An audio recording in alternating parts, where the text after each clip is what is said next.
Defining Duke, an Xbox podcast, is brought to you by, well, you. If you want to learn how to support the show, go to patreon.com/laststandmedia.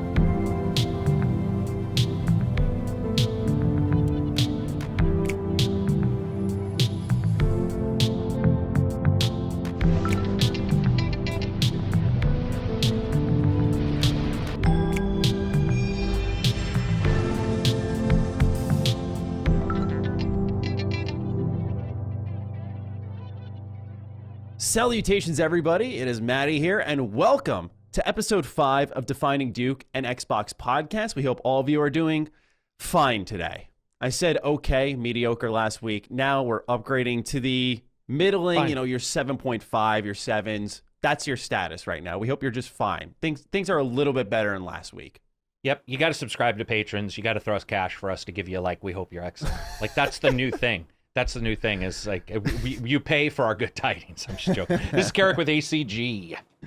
All right, Carrick. This time we got the episode number right. It is indeed episode 5. So we welcome all to our Xbox and PC show. We once again hope all of you are doing fine. And for those of you who are new here, we've been getting a lot of new listeners. Thank you. We appreciate you. Early access for this show goes available on patreon.com/laststandmedia every Thursday. And then it hits free feeds like Spotify, Apple, and Google Podcasts, everywhere else, Sunday. So if you also want to watch the video version, you can find us on the Last Stand Media YouTube channel where you can see our pretty little faces. That's where most of our traffic comes through. So thank you to all of you who support us. And also thank you to all of you who have given us 225 plus now mobile ratings. We're doing really well on that front. Yeah, that's awesome. That's awesome. Yeah, it's crazy. So maybe we'll hit 1,000 by the end of the year. That'd be cool. But for now, just please do continue to keep that rolling. It's definitely showing an impact for what we're presenting, how we're moving up the algorithm. It's not all just numbers. It's just really about getting the word out there. And if you think our show is worth that, which I'd argue it is, I'm a little biased though, do consider leaving a review. It's been helping immensely, and it's a good free way to help the show out if you don't want to sign up to the Patreon. So a lot of people were asking how you do that. You just head over to the Apple app. It's the only place that seems to track reviews. So yeah, just go ahead, head over there, do that. It's weird. Really strange. Yeah, it's really strange. Only place that does it. Also, Defining Duke Ultimate, our supplemental show for Defining Duke, is now live. Episode 1 is available for everyone. That goes live every Wednesday. Afterwards, it's going to be patron only. We're going to extend the conversation, talk about some of the feedback we get for the show, use questions that were not previously used on main episodes in Defining Duke Ultimate. So it's been so far a really great reception from the audience. It was just me for that episode, and over time, we'll roll Carrick in when his schedule permits it. We'll roll Chris in, Colin, Dustin, Ben, get everyone from Last Stand involved and others. Like I said, this show is all about opening the floodgates, getting everyone involved. Now, Carrick, we got to talk a little bit about feedback because I've come up with probably the best idea this show will ever have. Are you ready for this? What's that? Yeah. Number one bit of criticism for our show, and it hasn't really been about our content, which is great. We're doing great. It's been about our foul mouths. So here's what I've done. You and I are our own people. We cannot change that. So what I've done is I have this jar here, right? For those of you watching on video, I'm showing the jar. I've got some coins here. Every coin is $2. So when an F-bomb, an S-bomb, when it's dropped, it goes inside here. It goes inside the jar, and we donate it to a charity of your choice at the end of the month. So sometimes we get reviews of people saying, hey, I want to listen, but you curse too much. So now you can tell them we do it for charity. I think that's pretty good. And we'll let you pick at the end of the month. And so, I'm at least personally, I'm not going to tell Carrick what to do. I'm personally going to tone it down a little bit, but I thought this would be a good trade-off for those of you who may have an issue with that. Dude, I'm toned down. You're toned down? Well, listen to me on ham radio. I mean, this is the way I talk. And it's we have a lot of listeners who don't have an issue. And then you have the occasional loud listeners who are like, I do have an issue. And I would rather just sort of be liked for who I am. And if somebody doesn't want to listen because we cuss, if somebody doesn't want to listen because we cuss, I get it because you might have kids around. But the fact is I would rather not record than have to control. Because what happens to me is I get fiery. And if I'm watching my words, it's not going to make any sense. I'm going to be like, the flippin' foobar of the poopy drawers. And people just be like, what the fuck is this dude talking about? And, there we go. And This will all come out of my pocket, most likely. And you and I talked about this prior. We've talked about it tons of times on the ham radio broadcast. Or podcast. We've talked about it probably when I first came on, and then about every like 2 months, I'd be like, where are we? Like, do you know, because I cuss, and you'd be like, oh no, it's fine, blah, blah, blah. But when we started this, we sort of had discussions of like, you know, where it would be. And it's like, this is toned down. Matter of fact, I would say I am massively toned down. And then you get the people who like that. And so you never know, like, who's the one who's gonna, is it the person who likes it who's gonna tell everybody, hey man, these people say what they say the way they do, and Carrick's got a dirty mind and makes weird sounds that might be questionable, or you know. So yeah, I get it why people, it's tough to know what you can listen to. I've dropped an F-bomb in a review for Skylanders, and I had some people who were really mad. They were like, dude, it's Skylanders. And I'm like, and then I was like, see, I'll curb myself, but I was like, flippin' A, and I just went off during the review of the review, because I was like, sorry, but that's, you know. But yeah, I think it's good. We'll do it to a you know, charity, we'll give the money to charity. Yeah, that makes sense. So, you know, lets us curse a little more freely, and yeah, it's a good trade-off, I think. So people can be like, why is that show dropping the F-bomb so much? Dude, it's for charity. It's for charity. Come on now. It's funny you mentioned Skylanders. When I was in high school, I did a Toy Story 3 part of a Let's Play for that. And I, let's just say, you know, as a high schooler, I was just firing off every foul word in the vocabulary that I could muster. And it was like mass downvoted because parents were watching with their kids trying to figure out the game. And I'm sitting there, like, I think 16 years old, like, oh, this sucks. And just really going off at it. So yeah, I totally feel that. Also, I do want to say, we are not going to be putting a dime in for every time my green screen screws up, because I switched programs today because I've got an issue with my PC, and I wanted to be able to do this podcast. And I noticed I've got the old green glow around my head. Dude, it's neon, man. That's what we'll tell everybody. It's Xbox. Green for Xbox, baby. This is my plan. It was a plan all along. There we go. All right, so as per usual with our intro, we like to just quickly pop over what we've been up to. So you guys who are new coming in, you gals who are new coming in, you can familiarize yourself a little bit with our content, and then we'll get into your 5 intro questions, which you can submit through patreon.com/laststandmedia. So Carrick, quiet time right now in gaming. What have you been up to? I did the news videos. They do horrible numbers-wise. Horrible. Because no one who's watching me usually clicks on those. And so, but I'm plugging away. I covered Gearbox being bought today, as well as Legendary Edition, or Lens Flare Edition, as I call it, for Mass Effect. And all of those, that's a good name. You know, the little news. And then review for Werewolf drops soon. And boy. In the next coming weeks, there's 3 or 4 other, like, medium, because this is sort of I don't know what I would call this time frame, but it's like the medium. The storm. That's how I'd call it. Yeah, it's like budget A, B, AA games are coming out, and it's actually been fascinating to see what one company's belief of a B or budget game or AA game is versus another's, and where they put their time. So it's going to be a fun week. Yeah, for me, right now, a lot of Mass Effect coverage. That's our headliner for the show, so we'll be getting a lot into that. A lot of KOTOR stuff. Did a whole breakdown of who I personally believe is making the new Knights of the Old Republic reboot/remake. And I am currently reviewing Persona 5 Strikers. So we'll probably be talking about that. Oh, yeah, me too. I forgot. Yeah, they gave it to us really early. I was hyped. Dude, they gave me Werewolf like 3 weeks early too. So it's been awesome. It's been nice to be able to get into them and have some time to solidify them and schedule them without any overlap or anything. Exactly. Yeah, that breathing room. Because I was typing this script last night, and you could tell based off how late I sent you the link how long I was up for. And normally I would say, oh, I got to do a little bit of this and then a little bit of Strikers, get that review started. But knowing I got 3 weeks, I could just get this done. Yeah, I could focus on the show, and then I'm starting it tonight. So that's great. Kudos to Sega for getting us those codes nice and early. I'm sure, like I said, we'll be talking about that later on our show when we are permitted to. With that, let's get into our 5 intro questions. We like to just spitball it here.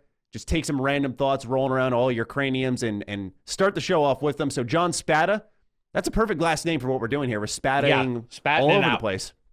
So he says, good day, gentlemen. What was your opinion on the UI and controller not really changing, and has that opinion changed after a couple months using the Series X? So we've had our hands on these consoles for a while now. One of the points of discussion, I don't want to say it was criticisms or complaints, but one of the discussion points for Xbox was they kind of kept things UI-wise largely the same. I sit in the camp that after seeing what PlayStation did, I think this is what more so enforced it. It really wasn't what Xbox did, but as an owner of a PlayStation 5, I thought their change to the UI was a change for the sake of being changed. Too much submenus. I felt like it was very disorganized. Sometimes I got lost in it, and it was just frustrating to find things that were previously easily accessible. Where Xbox, it was more of the same, but I was happy it was more of the same because I was familiar with it, and it just did work. So I sit on the side of the fence that my opinion was, okay, this is fine, and it still is fine. It's not exciting, which I know a lot of people do get hyped for. It gives you that feeling of shiny new toy. But I was okay with it just not being that. I was okay with them keeping things the same. Do you fall in that camp as well? Yeah. I think the PS5 has some stuff that could be cool, but it isn't cool yet. So, and then the controller-wise, dude, and horizontal, vertical, horizontal, go into the horizontal, take the vertical. And it's a game of Tetris in a menu. It's insane. It is. But since they're the same company or same game systems that are backwards compat and forward compat, it makes sense, I think, to me to keep them somewhat the same, especially Xbox. And yeah, they're not. I don't live in the OS. I always have a really hard time having that discussion with somebody because somebody would be like, dude, in the OS, blah, blah, blah. And I'll be like, how much fucking time, you can put a coin in, are you spending? Here we go. How much time are you spending in the OS? Like, what are you doing? It's like when somebody tells me the SSD reboots their PC faster, and I'm like, dude, what are you doing that you're rebooting your PC every 3 minutes? Now, admittedly, the SSDs improve elsewhere. That's what I want to talk about. And so I think with the Xbox and PS5, I wanted to talk about the games.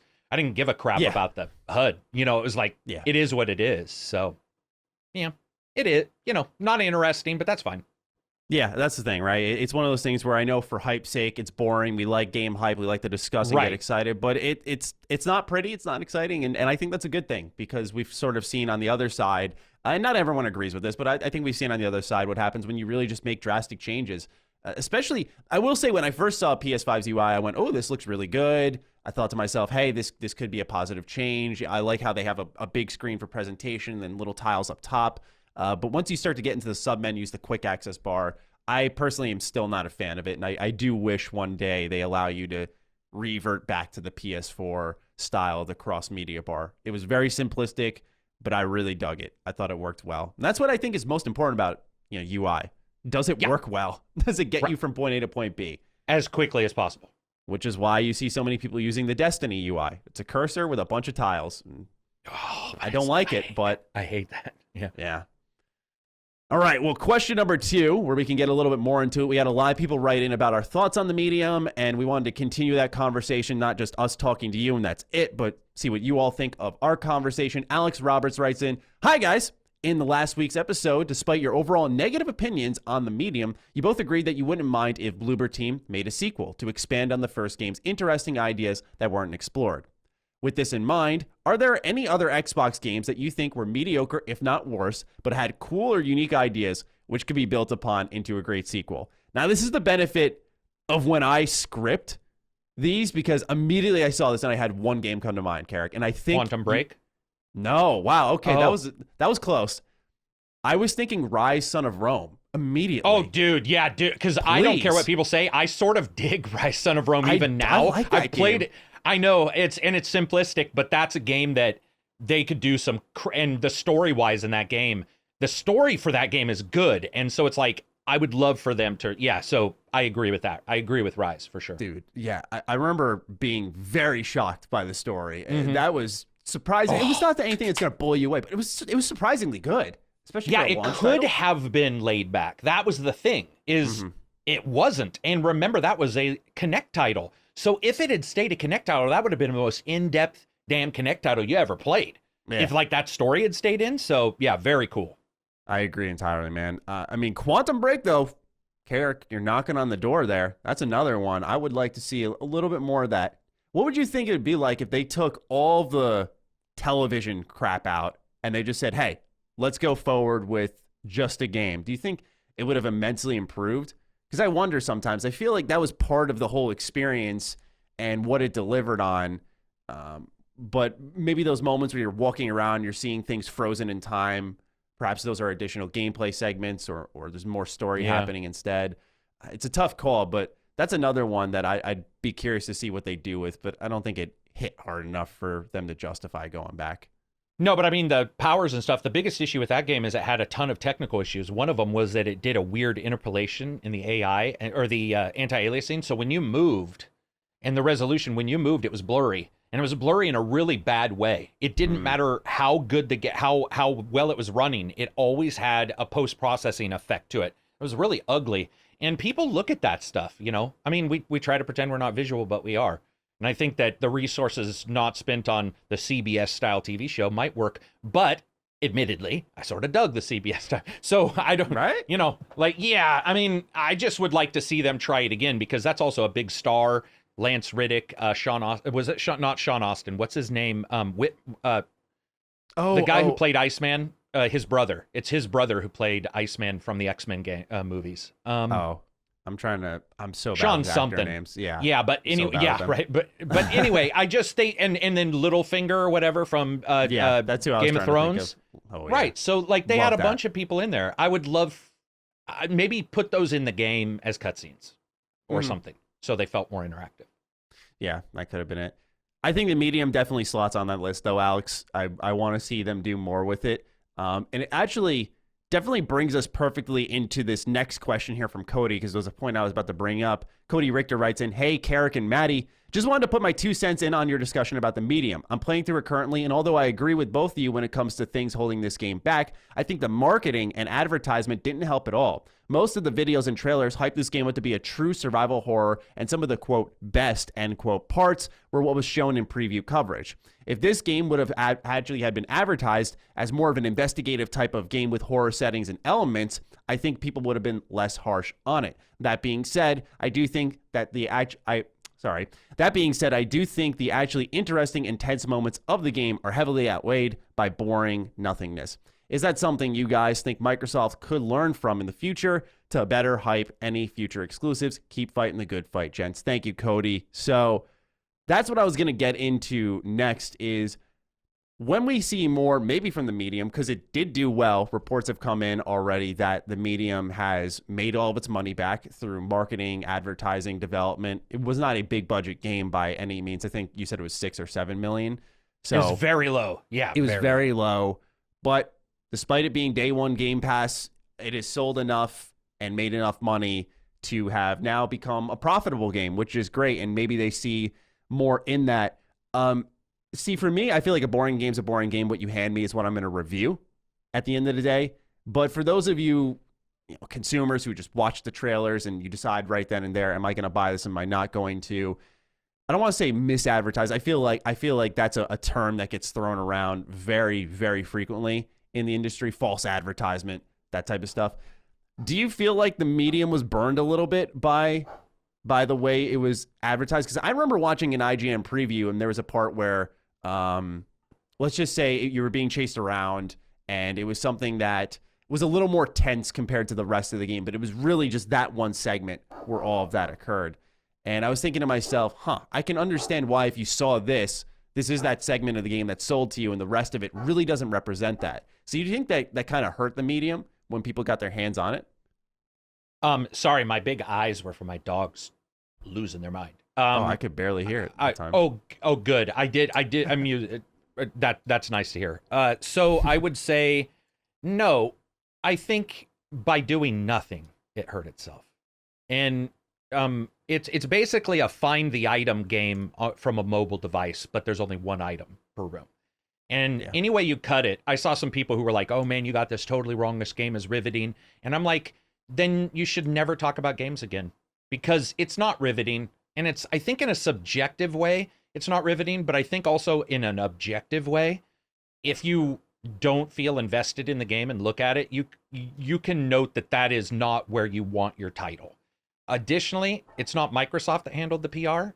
It was Bloober Team. Bloober Team makes the trailer, not Microsoft. So they share, we'll say they share, I guess, but because I don't know when Microsoft said we're going to handle this part and you handle that part. Right.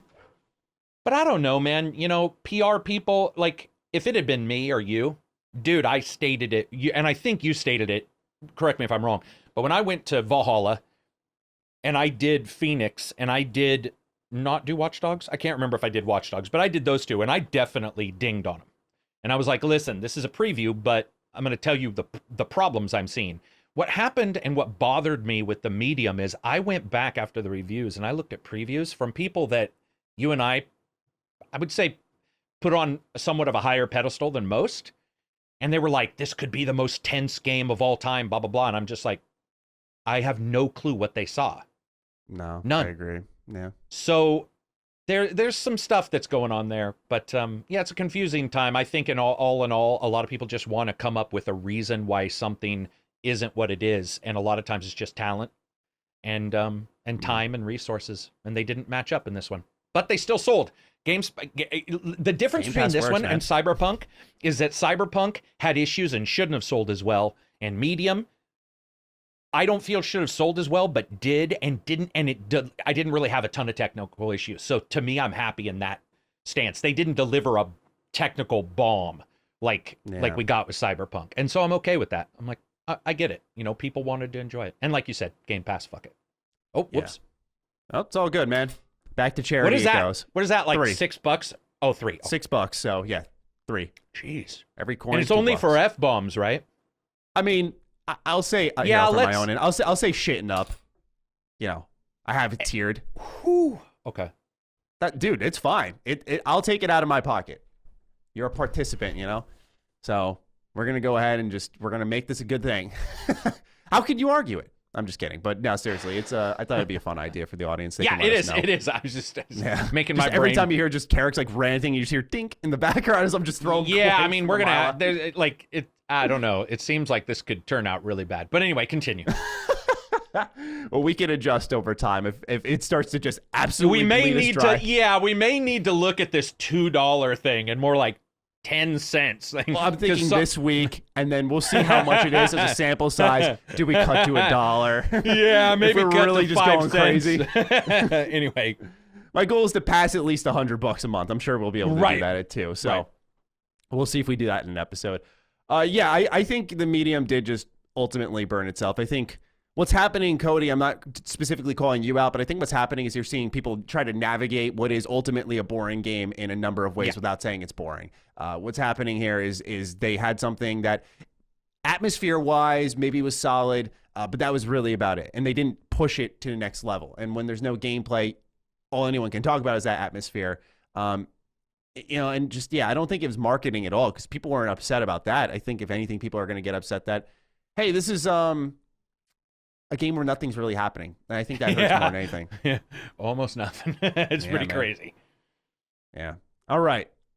Next comes in from Rob PT45. I thought this was a great question. Master Chief Maddie and Cortana Carrick. Regardless of how politely I try to phrase this, I anticipate some hate, but I think some others might have a similar issue. So we're going to go ahead and tackle this. It's really not a negative thing at all. It's just a question. So I appreciate you, Rob, for making sure that none of our feelings get hurt here. What is your policy on spoilers during the podcast, and how broadly or narrowly do you define the term? 2 episodes ago, Carrick spoiled the ending of Spec Ops: The Line. Yeah, it's old, and it's not, and it's on me. What? That game's like 40 years old. Hey, in the end of the Bible, some crazy crap happens, guys. Spoiler. Anyway, continue. Says, sorry. It's old, and it's on me for not yet playing, but it could be an upcoming back compat recommendation. More recently, Carrick talked about how it was great to watch as Level 2 Hitman 3 kept surprising him by opening up wider and wider and providing more to explore. Now, I don't know why he's just putting it on you. I cited specific examples throughout Hitman 3. Carrick, I don't know. People just love to throw your name in there. You're the placeholder name for this title. They do. Yet by describing it this way, he kind of ruined the opportunity for others to discover this surprise in that fashion. Loving the show, just want to be able to prep my fast forward button because I often don't get the games right away. Take care. So, Rob, here's how I'm going to word it, and we'll see what Carrick thinks. The way I look at it is if we say, dude, this game, Hitman 3, Level 2, it's so good. It's just good. It's great. It's fucking awesome, honestly. And so when we go ahead and we do something along those lines, I feel like we just sound like hypebeasts. And for us, I think it's important for context. Now, where does the context begin and end? We really avoid telling you anything necessary. Like, here's the thing. Saying there's a murder mystery in Hitman 3 isn't going to spoil something major in the game. In fact, because it was a part of major marketing material before all of this. So this is something where we stay within the lines and what is and isn't a spoiler. It's just about how blind do you want to go into your game. With something like Spec Ops, that game came out in, I think, 2012. 2011, maybe even. I mean, that's an old game, man. Oh man, that's an old game. Shit. I mean,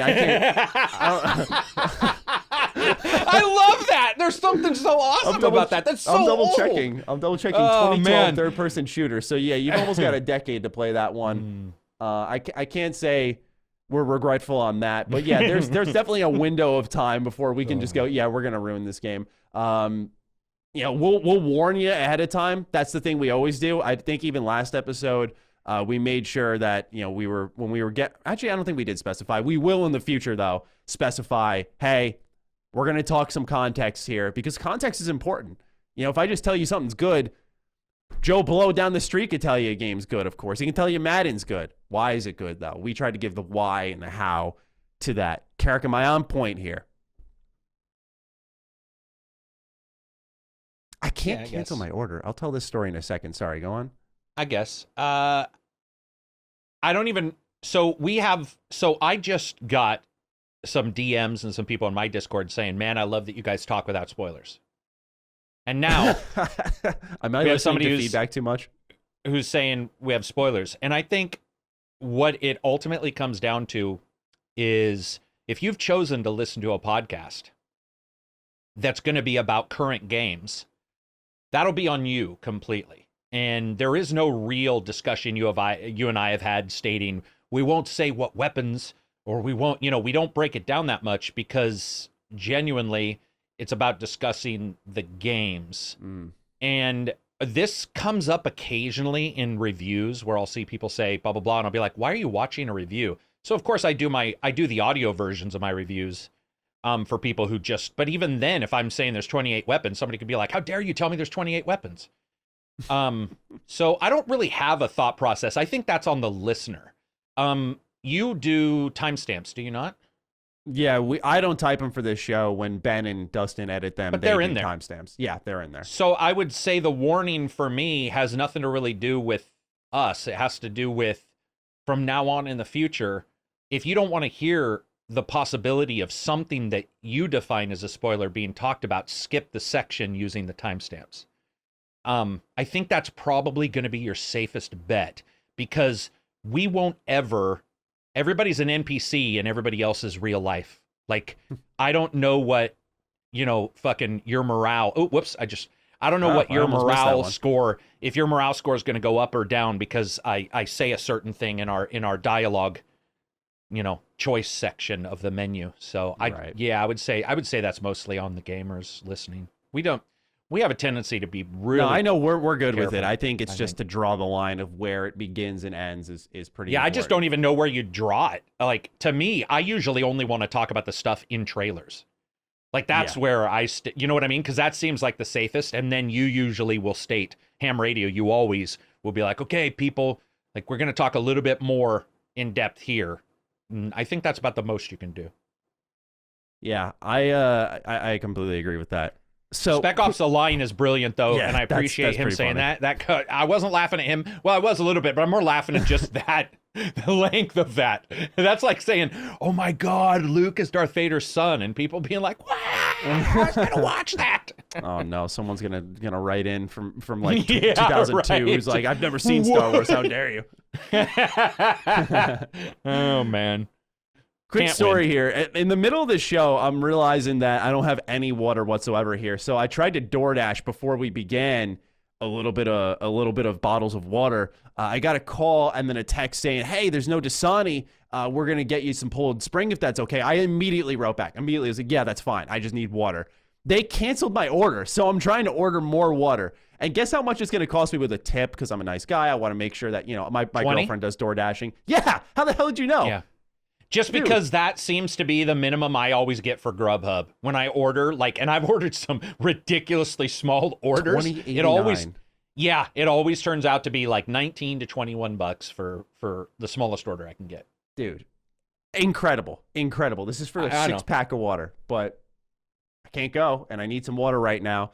So we're going to do that, and then I have a case sitting at home, but I'm not going to sit here and get extremely thirsty. All right, last intro question comes in from Brendan King, and then we'll get into the news. Hello, Maddie and Carrick. With the Medium and Halo Infinite being the only 2 big Xbox exclusives announced for this year, we actually went over 2 episodes ago with Chris. There's a lot more coming, but they're in the third-party kind of exclusive category. And with the Medium being a bit of a letdown, do you guys think there are other exclusives lined up for this year that have not been announced yet? I think there are, but I would not know where to begin in speculating what the Xbox team could have up their sleeves this year. Any thoughts on this? Keep up the great work, boys. So, obviously, I wanted to end the intro discussion with this because I know we've talked about it a lot. I don't want to recycle the discussion. Just it is sticking around. People continue to speculate.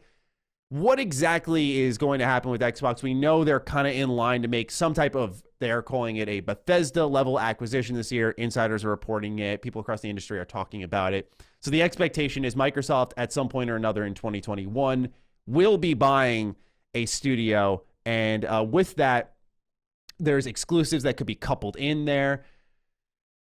So I got to wonder, man, what do you think they have up their sleeves that maybe hasn't been announced? We talked a little bit last week on how there could be this B-tier game of a studio that they're purchasing that may be rolled into the mix.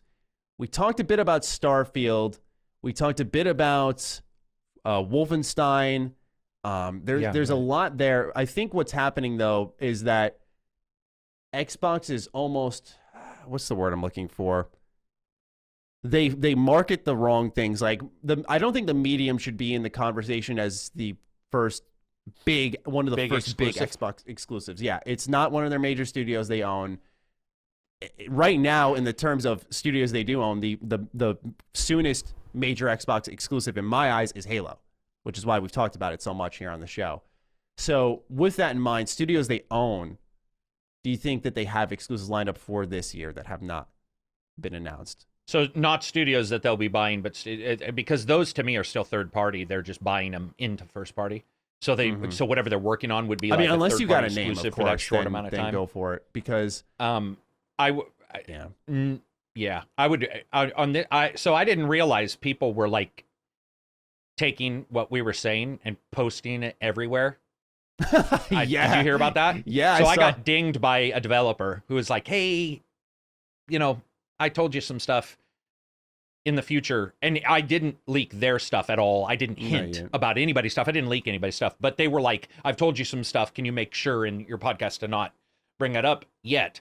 So I would say not first party. Not first party. Yeah, unless there's a Forza situation, but they're so open about Forza. They're so open. Yeah. And that's the thing about Microsoft is they're actually fairly transparent once they have a big title on their hands that maybe they've got a sequel for. Like, we weren't surprised when there was a Gears 2. They were telling everybody there was a Gears 2. You know what I mean? So the only thing it would be is a true surprise. And we do know that there's some companies behind the scenes, but I don't think anybody's ready. I could be wrong. I don't think 2021 is really a year where they're worried about being ready. I could also be wrong about that. They said June or July is at minimum when consoles will start selling at a normal number. I think that plays a big factor. When you know there's going to be a surge, that's when you make your announcements. So right now, I think they are playing it close to their chest. We know they're buddy-buddy with Sega. So I wouldn't be surprised if one of their gets is not Sega as a whole, but hey, let's get, I don't know, the Persona series on Xbox. I know that sounds like a Maddie dream, and it is, but that would be huge for them because there are so beyond many massive for them. Exactly. There are so many people that have not experienced Persona that would love to, I think, and it would be great for their JRPG problem that they kind of have right now. Something that they didn't really have on the 360, which is kind of interesting, but that's a major JRPG franchise. So I think their wins may come in different areas, Brendan. A lot of people are looking at it in the Sony light. What's the big exclusive? And I know Xbox 100% has more to announce this year. That's definitely happening later on this year.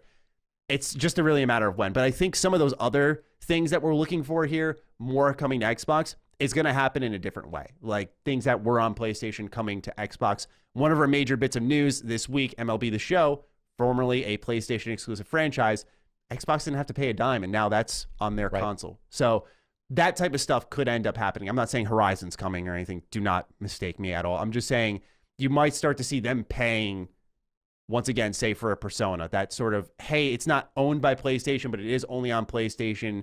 I mean, you just saw 4 Golden come to PC. That kind of speaks for itself. How do you get that controller port over to the Xbox? Does that work? Simply that type of stuff. So I do want to add one little bit that they don't see the pressure that there is no pressure for them compared to what people think there is. The game, they've already shown that Game Pass and all that is making them great amounts of money. They know that there's issues, so why sell a huge title to 1% of the people possible because there's no systems out there? They're going to wait, and I can guarantee you there's actually a higher chance of both companies delaying games than there is of companies strategically announcing some kind of huge IP when there's no systems to sell them to. Scalpers have probably, not the majority of PS5s, but a substantial percentage of PS5s. That or Muhuyo or whatever their developer's name is, the ones who made Genshin Impact. Did you see how many pieces of technology they had stacked up? Oh my God. Was it just crazy? It's insane. I'll have to look it up. It's something that you've seen in TV shows. You see the pyramid stacking of PS5s, of iPhones, of every piece of high-priced technology. They're like, hey, Genshin Impact was great. We're doing like a grab bag giveaway. And really? A wall of PS5s, man. It's insane. So I saw that and thought to myself, that's where it is. It's either scalpers that's where or 1,000 developers of of those Genshin Impact. Yeah, so I would just say people need to remember that businesses feel an investor pressure, which Microsoft certainly doesn't have. The investors for Microsoft are like legitimately taking it to the bank right now. It's ridiculous. So it's not the same as we feel. Yeah, I think Game Pass is what they're giving us right now. That's why you're going to see, that's what I was more so getting into is you're going to see, I think, the big Game Pass editions, the sort of evening of the ground. And that's smart because when you even that playing field, and let's run with my Persona example. Let's say you get Persona on Game Pass. That's huge. That's huge on its own, right? And now you've evened a level the playing field. So when you announce that exclusive, it's instead of Microsoft trying to clap back, it's one more thing Xbox has now, kind of like what we've seen with PlayStation over the years. So I think that's going to be their content strategy throughout the year. I think we're going to start to see them announce not exclusives, but big gets. And then, I mean, here's the thing, though. It's no fool in that when Bethesda was purchased for $7.5 billion, that companies came knocking. I'm sure Gearbox was one of them, considering they just joined Embracer Group. I would be very surprised if they were not. Aspire was one of them. One of them. Yeah. Aspire had to have been one of them. Aspire. They're yeah, I say Aspire all the time. I don't know why. But they had to be one of them as well, given the fact that they're now part of the Embracer Group. So companies saw, I mean, it's no small coincidence that Bethesda sold for a monumental amount of cash, and we're seeing the dominoes fall. And we're seeing companies approach the sell for that financial backing, for that security, and also just because the owners can make a lot of money. So, well, look at Gearbox. Are we going to talk about Gearbox? Do you have that on the list? I do not have that on the list because that happened this morning. Oh, this morning. So real quick, so people know Embracer Group bought Aspire, whatever it's called, and they bought Gearbox. They also bought that huge mobile company, $870 million. But what's interesting about Gearbox is this is the only deal ever done by Embracer. They gave stock to every employee, so every employee is now an owner of Embracer. And I think that what you're seeing is the streaming technology, Game Pass, all these different services being less of a platform. And so what you're starting to see is companies go, listen, if we're going to be on everything, which I'm going to be honest, man, most developers aren't like game fans. Most developers aren't like, we're going to make only a PlayStation game. They want their game to be, it'd be like writing a book and saying, I only want it in English. That would be ridiculous. I want it in every language humanly possible. Yeah, so everybody, I want it in alien languages. So if aliens land, they can read it. That's the thing. Embracer Group is massive. What is it? 211 IPs now. It is 6,000 employees. It is, I can't remember, 58, 59. It would be 61 companies now. So Insane. What you're talking about is Embracer, these others, EA. The reason why they're all coming together is because there's not really a ton of negatives for like Embracer, because they don't touch a game company. Everybody I've talked to, not a ton, but the developers who still work for companies who've been purchased by Embracer, there is no change at all. Microsoft, no change. Sony, there has been some rumors of some changes, but I don't know a ton of people who work at ones that, like Insomniac. But I do know that with Microsoft in particular, they just get more money. So why not do it? If your employees are now guaranteed to have a job, no more of this removing 50% of your employee base when you ship a game. Now Microsoft can say, dude, don't fire these people with knowledge. Or Embracer can say, don't fire these people with knowledge.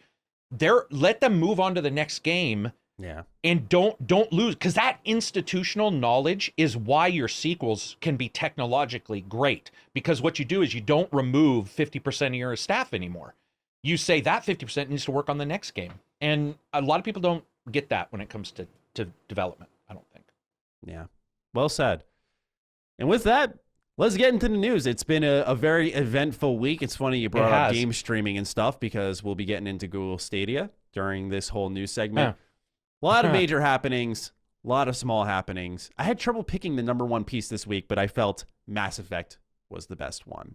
So after years of requests and months of swirling rumors, BioWare has committed. Mass Effect Legendary Edition is going to be arriving May 14th, 2021, and while it's not quite a remake, it's more than your standard remaster. The game packages together all 3 games with 40 pieces plus of DLC, all optimized for 4K, and it appears, based off hands-off previews, that Mass Effect 1 has received the most work. BioWare has augmented the camera, Mako controls, UI, every gun has been rebalanced, the XP has been reworked to make sure that you can max out without New Game Plus. There's more consistent auto-saves, they've augmented boss encounters, reduced cooldown for first aid, a reduction in minigames, and the list goes on. Mass Effect 2 and 3 larger. Yes, that's a huge one too. No, thank you for adding that in. I forgot to write that. Mass Effect 2 and 3 are receiving slight tweaks, mostly in the visuals department, and Mass Effect 3's multiplayer is not making a return because BioWare absolutely despises anything Maddie loves. Now, Mass Effect Legendary Edition can also be pre-ordered, which we recommend you wait, but this is not a time thing, by Game Pass Ultimate and EA Play members for 10% off. So if this is interesting to you, then you can take advantage of this. There is no word currently if you can do a free upgrade, say if you are a owner currently on PC. Sorry, I said currently twice there. Stephen Forgione writes in, hey, Maddie and Carrick, see any potential concerns in the upcoming Mass Effect remaster? I know art style is the one thing being talked about, but I'm more concerned by the lack of a distinct 60 FPS talk. I'm assuming it's there, but it would be nice to know ahead of time. That's all I have for this week. Keep up the great work. Loving this podcast more and more as time goes on. P.S. Any candidates for another BioWare Legendary Edition? My vote, other than the obvious KOTOR, is Jade Empire. You rock. That would be great.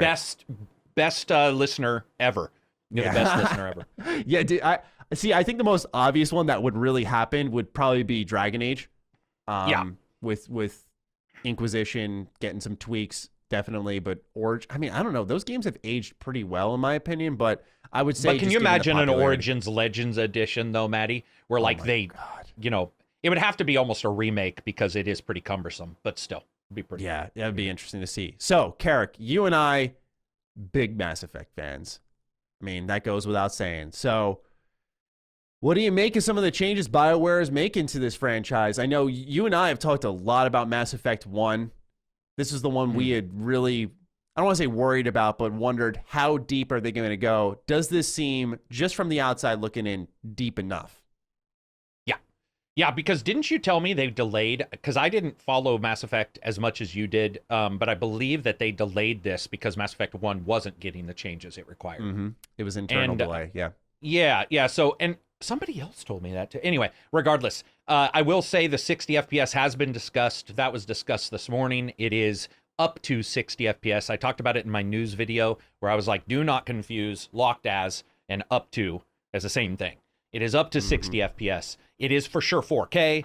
They've increased textures. In fact, a modder that they had, one of the major modders, they didn't drop the name, who has got to play it, stated, now that I've seen this, I feel no need to mod that's a very encouraging which I think is, because I mod the hell out of my Mass Effect. I have text mod, and I've got like 8K textures on character. If that guy's saying that there's no reason to mod, then I'm assuming at minimum that's what they cranked. They fixed the elevators. Now the elevators, by the way, Lucy James from GameSpot did an awesome breakdown because I found her to be fairly accurate with what the previews show and what the game, because we've talked about where you get a preview and you're like, that seems too happy.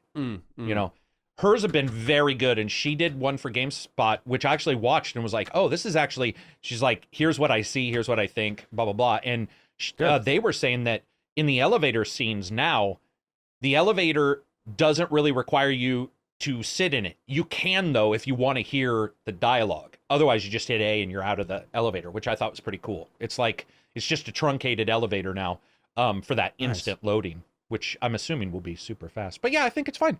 I think what I've heard is somebody was and I joked about Lens Flare edition, but I don't care so much about that. I think, and I definitely don't get the word concerned. I don't even get what would be the lightest version of the word concerned. Feels like they slightly get it. Flummoxed. Yeah, if it's bad, it's bad. But I mean, it's supposed to be a Flash Gordon 1970s sci-fi movie as a video game. So some lens flare, a lot of lens flare. Whatever. I'll probably end up enjoying it. To me, I will say I love the visual upgrades. I've posted some on my Twitter account at G27status if anyone wants to check it out. I also have it in my videos. There are some really, really impressive improvements. Substantial. I do agree, though, that sometimes it can look like you've given your artists a ton of brand new tools, and they said, hey, let's put lens flare in every friggin' scene in the game. Right. One of the more controversial scenes amongst the community that's received a lot of discussion has been Eden Prime. For those who haven't played Mass Effect, this is not a spoiler. It's first level. First time you touch the controls of the game, you're on this planet, you're investigating the Reaper invasion, and the sky is red. And there is a brooding atmosphere there. You can feel something's wrong, and there's something going on here. And it really is delivered to you in an artistic manner. It's one of my favorite parts of the whole trilogy, personally, just the way you can feel it, how it's coming, and good color work. Exactly, and you see how it develops later on in the franchise. Now you go back to Eden Prime later on, and there isn't a red sky. Some people are saying this is more lore friendly, based off descriptions on the Mass Effect wiki, where they say it's got green lands and it's fertile and all this stuff, versus what we see in the Legendary Edition, where they've removed the red sky. I wanted to get your thoughts on this. At the end of the day, I really don't think it matters. I'm still going to want to play this game and enjoy it. I was actually contacted by which this never happens. I was contacted by the BioWare community manager, who tweeted at me that they're going to be specifically talking about this, which is just okay. Oh, because did you tweet about it or something? I did, but or so put it did in other a video? people. Yeah, I did, but so did other people. He tweeted at me that keep an eye out for select content creators as well as press who will be talking about this specific shot. So I'm guessing there's more to come in that conversation. But I don't know. I think it's just noteworthy that to me it looked like they got carried away and lost the edge. Remember what you were just talking about, where you weed out 50% of the staff, you bring in another 50%. And there's some different minds on there. It feels like different minds didn't understand what was going into that particular moment in the game on a level of delivering a mood, and they went, "Oh, you want us to upgrade everything, right? So we've upgraded it." It objectively looks better, but it's not that same mood and atmosphere. So what do you make of the changes to Eden Prime? Yeah, I'll have to look at that. I did see some stuff and it didn't bother me too much, but I hadn't really thought about the atmosphere. If it's too sunshine, okay, so I can send it to you real quick, but there is also the idea of discordancy. So basically discordant. So currently, if it's a red sky, it's brooding, and you have brooding music, then it's a brooding location. That's your atmosphere. However, one of the reasons why clowns are so fucking scary is because, excuse my language, because clowns are happy-go-lucky, but they look terrifying. And they look almost uncanny valley as a human, right? You see them. One of the things you can get is a discordant atmosphere where everything looks great, but you have brooding atmosphere in your music and in your story. And that can also offer a tangible reward for atmosphere. So, for example, the scariest moments in movies to me aren't the sewer, ever. Do you know what it is? It's when they're out talking in the middle of a group and something weird happens. And you're like, wait, that's happening in broad daylight. There's no trick of the light. That's happening right now. And so to me, they might be able to nail it. Stephen King's It is a perfect example of, I watched the new ones, nothing really big until one of the characters is in the middle of town square on a sunny day and a giant statue comes to life and chases him through the park. And I was like, what is happening? Not that it was scary, but it was so different. It was discordant with the expectations that every horror slash thematic thing delivers to you. So yeah, I'll be interested to see if that works. I'm not saying they're going for that. I'm saying it's possible that it could deliver that feeling. That's a good idea too. It's a good idea. It'll be fun to see. I mean, regardless, I don't care because it's Mass Effect. I want more people to play it. So exactly, there's a lot of people's first time jumping into it, which is really exciting because it's such a phenomenal RPG trilogy. There's been debate on the ending of 3 and whatnot, but overall, it's just one of those things where I thought it was so consistently good throughout. I got asked, though, what do you make of that multiplayer just not being there? They said they were going to do it. They said it's possible, but they said that it would take the same amount of time that they took to upgrade Mass Effect 1. I don't know, man. I feel like this is a mistake. I just don't think you can compete online right now.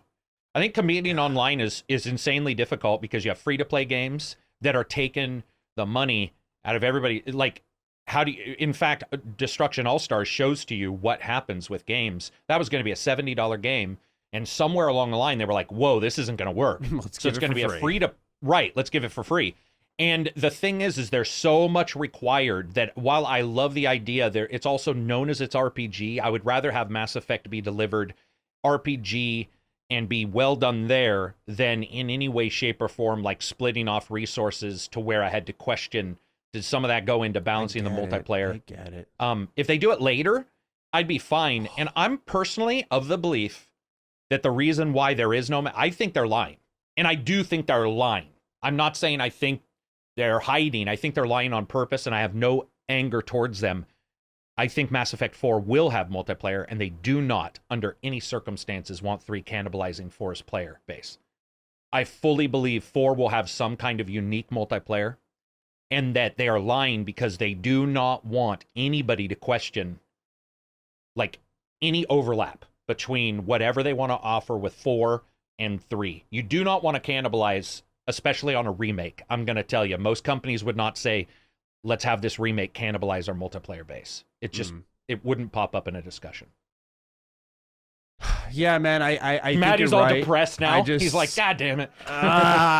God, dude, I hate it, man, because I read it and they said, yeah, we were going to do it. And I thought to myself, motherfucker, just like, of course, I adore. Yeah, it'd be better if they didn't drop that, right?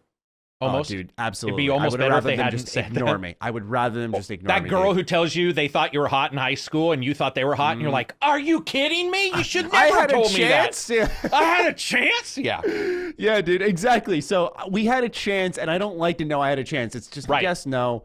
Say just wouldn't have worked because they gave a very detailed explanation. There's this Pinnacle Station DLC that they're cutting out from the Legendary Edition. They said, honestly, the code was busted when we got it. They had Demiurge, I think is the name of the studio, send it over. They were very transparent about what had happened. And they said, yeah, we just couldn't do it. And they said it was heartbreaking. They did not use that terminology for Mass Effect 3 multiplayer for whatever reason, even though they highlighted, hey, the player base is still alive there. But, okay, I'm going to be serious because, I'm sure most of the people listening care about the single player component of the game. That's where a lot of its namesake comes from. I'm very thrilled about the changes, more so with Mass Effect 1. Mass Effect 1, I remember going back to that, and when you aimed in that game, you would get a good view at the right earlobe of Commander Shepard. That will no longer be a thing. The Mako controls, we can't speak authoritatively on that. Hopefully those have been improved. They said that they added new physics to it, speed boosts to it, so you can get to certain places quicker, and then you can also control it a lot better. 2 things that were a major issue. Try doing that with a PS3 controller, by the way. It's horrendous. Guns being rebalanced, that's something that was really needed. Yeah, it was wonky in that game, and I don't even remember. I played that game over 70 times. It was a ridiculous number of times. And I can tell you right now that the last time I played it was prior to 3 coming out. And I remember playing it and thinking, I always stick with one weapon. As in, once I get a particular weapon, that's the one and I think powers were sort of the same. So, and we know that those are both being balanced. So that's awesome. And I think they also took away class restrictions for certain weapons, so there's a little more freedom in what you can use, which is great. Interesting. I didn't know that. Because a lot of these things you could apply to Mass Effect 2 or 3, which play and look way better. But what happens is that Mass Effect 1, given that it was like its first time doing all of this, is very much its own thing. So, yeah. It's a test bed for what they were trying to do, yeah. Exactly. And so now you've removed what they used the perfect word for it, that you remove that friction, and now we have a game that it could overtake people's, for me, 2 is my favorite, but this could overtake, because I think 1 has a phenomenal story. Dude, 1's story's so good. It is. I like it better because it's that first Reaper. Yeah. And those small guys are bad guys. Remember in the second and third, you were like, okay, seriously, now I'm just fighting the galaxy. I'm incorporating an entire race. It gets bigger, yeah, and you lose the personalization. When you first find out about the Reaper and start talking to the AI, and it's like, we were here for millions of years, and you're just like, what's happening? I'm scared. So I love the idea. Hopefully people love number 1, because I think so good. I think they will. What I'm afraid of, though, is because Mass Effect 1 has been openly marketed as having the most tweaks, is that when reviews come out, a lot of people are just going to play 1 and go, oh, well, the rest is the same. Who cares? And not see the rest of those through. Because it seems like 2 and 3 are getting tweaks. Whereas, you could be right. Because this is the most major changes. I don't know if I was trying to get code, and I was asking a couple people, and I got a really weird response that was like, we don't really know what's happening because, you can't really spoil it. And I was like, whoa, what? I was that's not what my reviews are about. They're about, like, there's a ton of things that you can discuss. Yeah. And I was I don't know if that's the best way to market Mass Effect, because, like, somebody like myself who loves the first one, those are the type of people that you would assume, like, you would want to get, but it seemed almost like they were blasé about it. And it's going to be a really weird situation. Yeah. Seen a lot of that since Cyberpunk. It started with Cyberpunk. Just really weird embargoes. Casual, when weird. The game is good. Even when the game is good. True that. And that's saying something, man. It's, I had to really navigate a particular review this year. And it was tough. So, it's getting harder, and even if the company knows their game is good, it's like almost suppressing the discussion. Yeah, it very much. I agree. Yeah. So it's something we definitely want to keep our eyes on here. All right, number 2, and I just heard knocking at my door, so my water after an hour of this show. Holy smokes! Oh, I can read it. I can do it. It's just, it's like, oh my god. Oh, because they drop it at your door. They don't require you to. Right. Are you sure? Well, yeah, he knocked twice. Yeah. Okay, just making sure. You might want to DM. You might want to respond if there's a message service and state, just drop it at the door. It did have instructions. Okay, great. Yeah. All right, go for it. I just want to make sure you don't don't to shake my hand. You don't end up without any water and you're just stuck. Yeah. Capri Sun.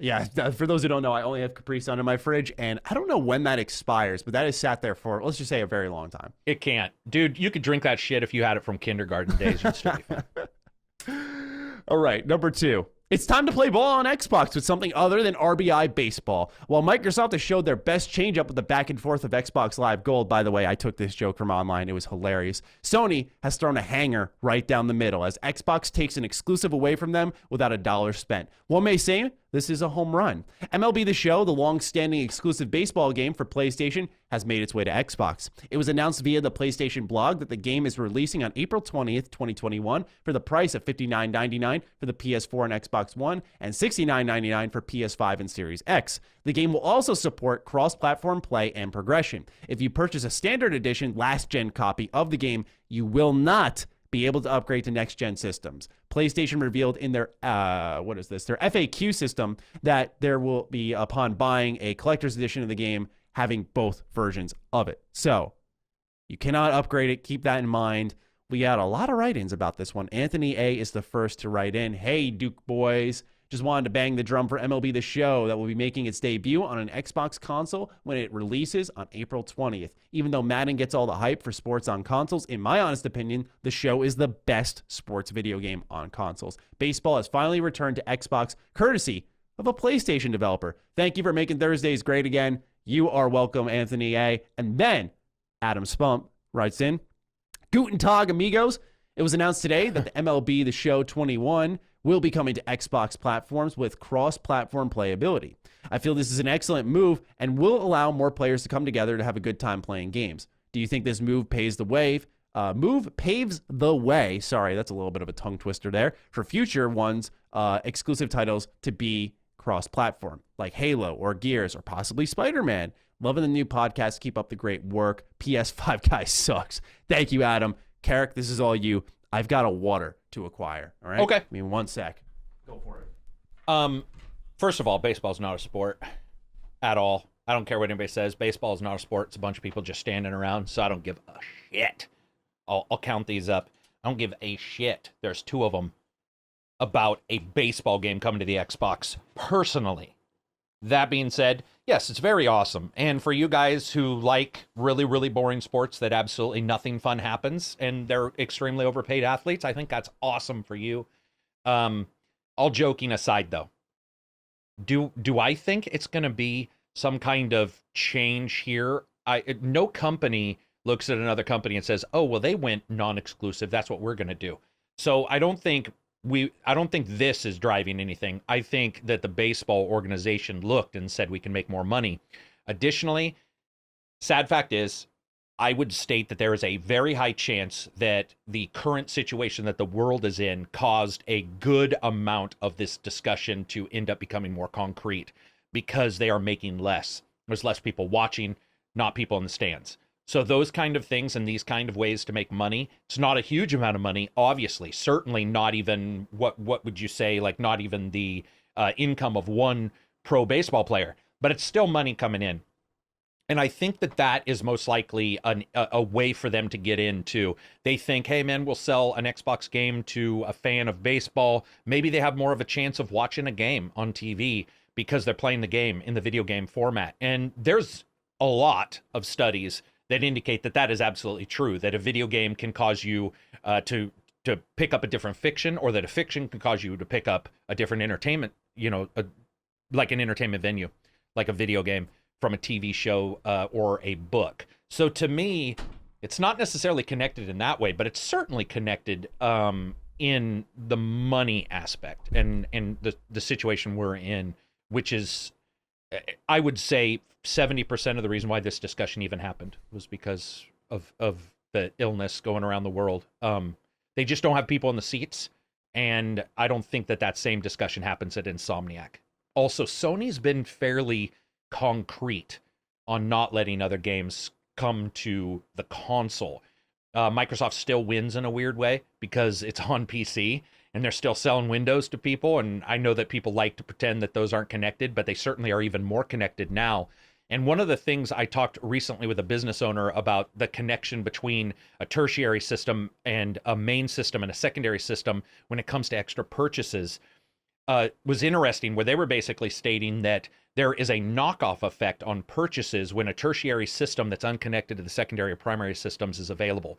So if you're on your PC and you have Game Pass, and then a Sony game comes on your system, it actually still causes a weighted chance of an extra purchase on any other secondary or primary systems, including Game Pass. So you would, and one of the reasons why this person told me is they were like, listen, if Horizon Zero Dawn's on the PC and somebody enjoys that, then where are they going to look for another game that involves possibly third-person action adventure? They might look on the PC, and they might find Quantum Break. And what that indicates is there's a knock-on effect to any other purchase. So, Maddie, that's all I was saying. And I also stated I think a lot of this is probably due to the current situation with nobody in the stands watching games. And that sports, I could see looking... This is not even... If it sells hotcakes, it's still not going to make as much money as one single baseball player.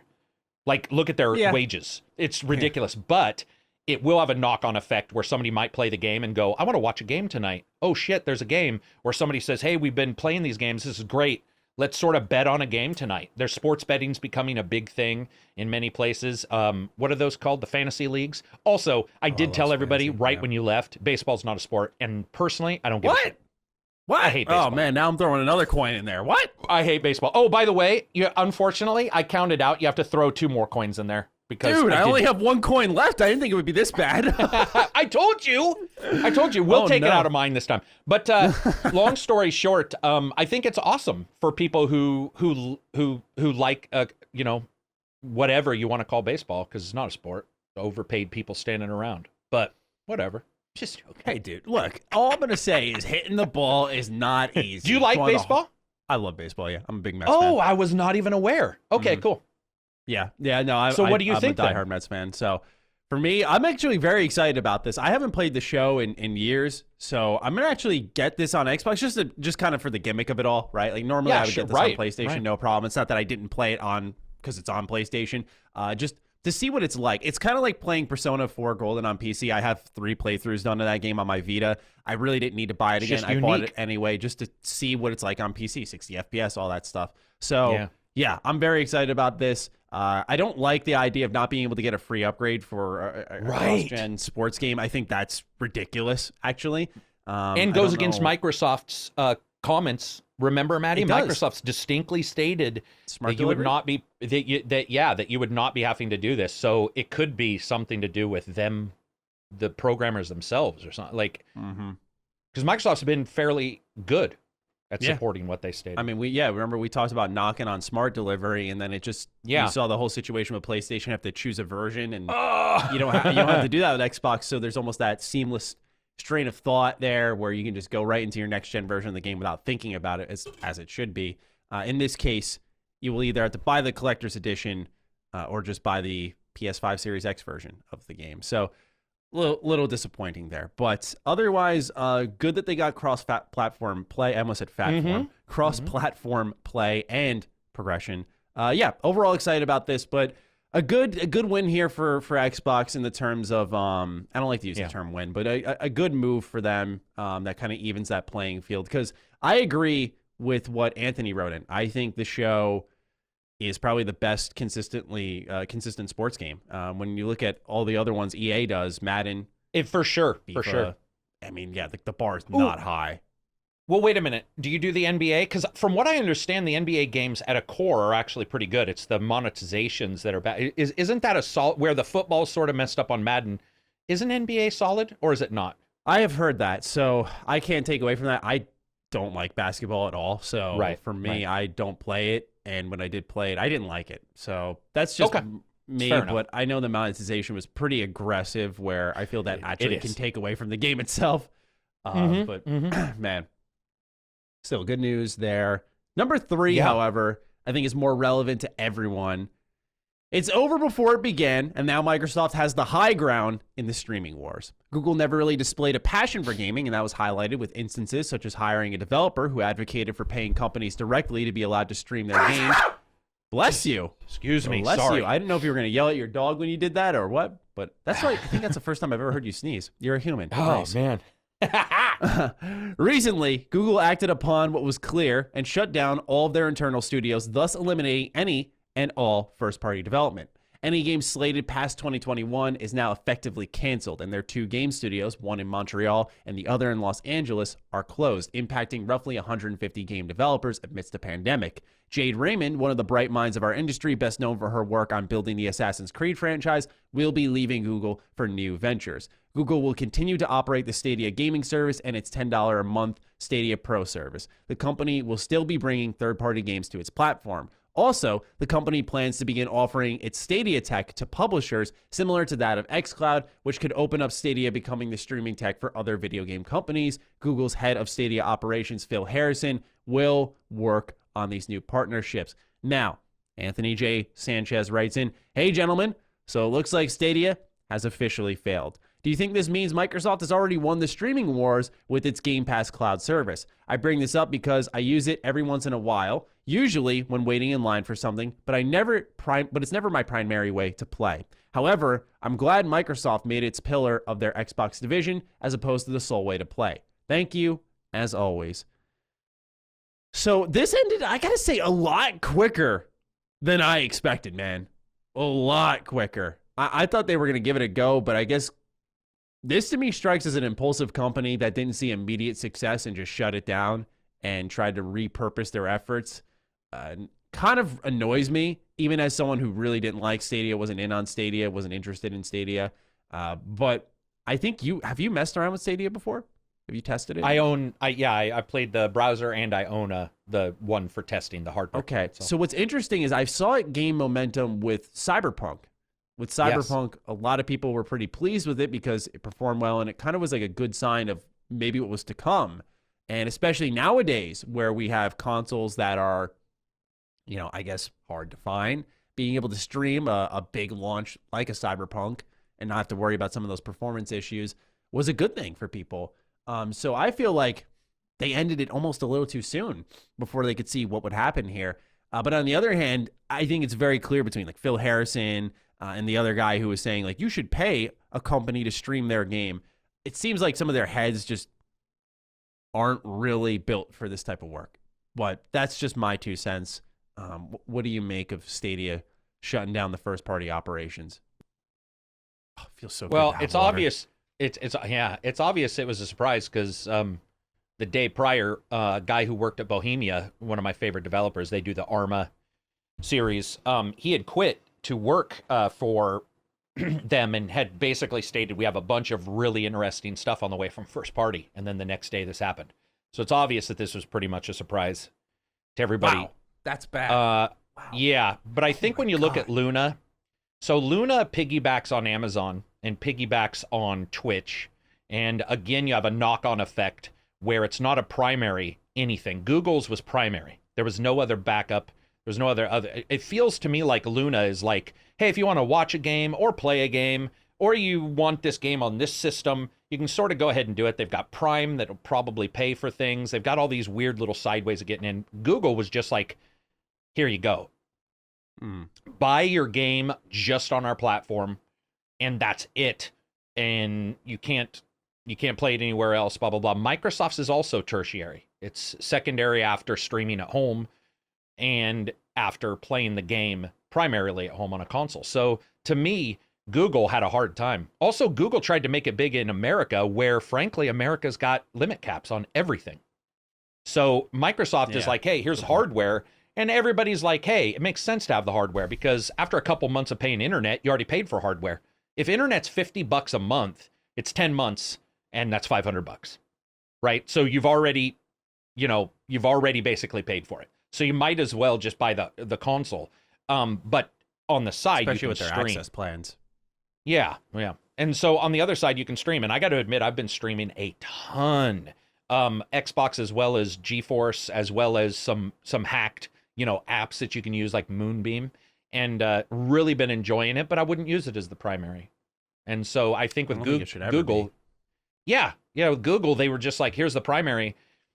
And it just didn't make any sense. It didn't, I mean, unless they had done really good deals, Maddie, like you buy it on, Ubisoft or whatever, and and as long as you're paying on Google for a monthly, then you can play it. But they weren't it was all restricted. They wanted you to double it was all dip. this. Yeah. Cyberpunk, for instance, it may have worked good technically on Google, but you still had your internet to worry about.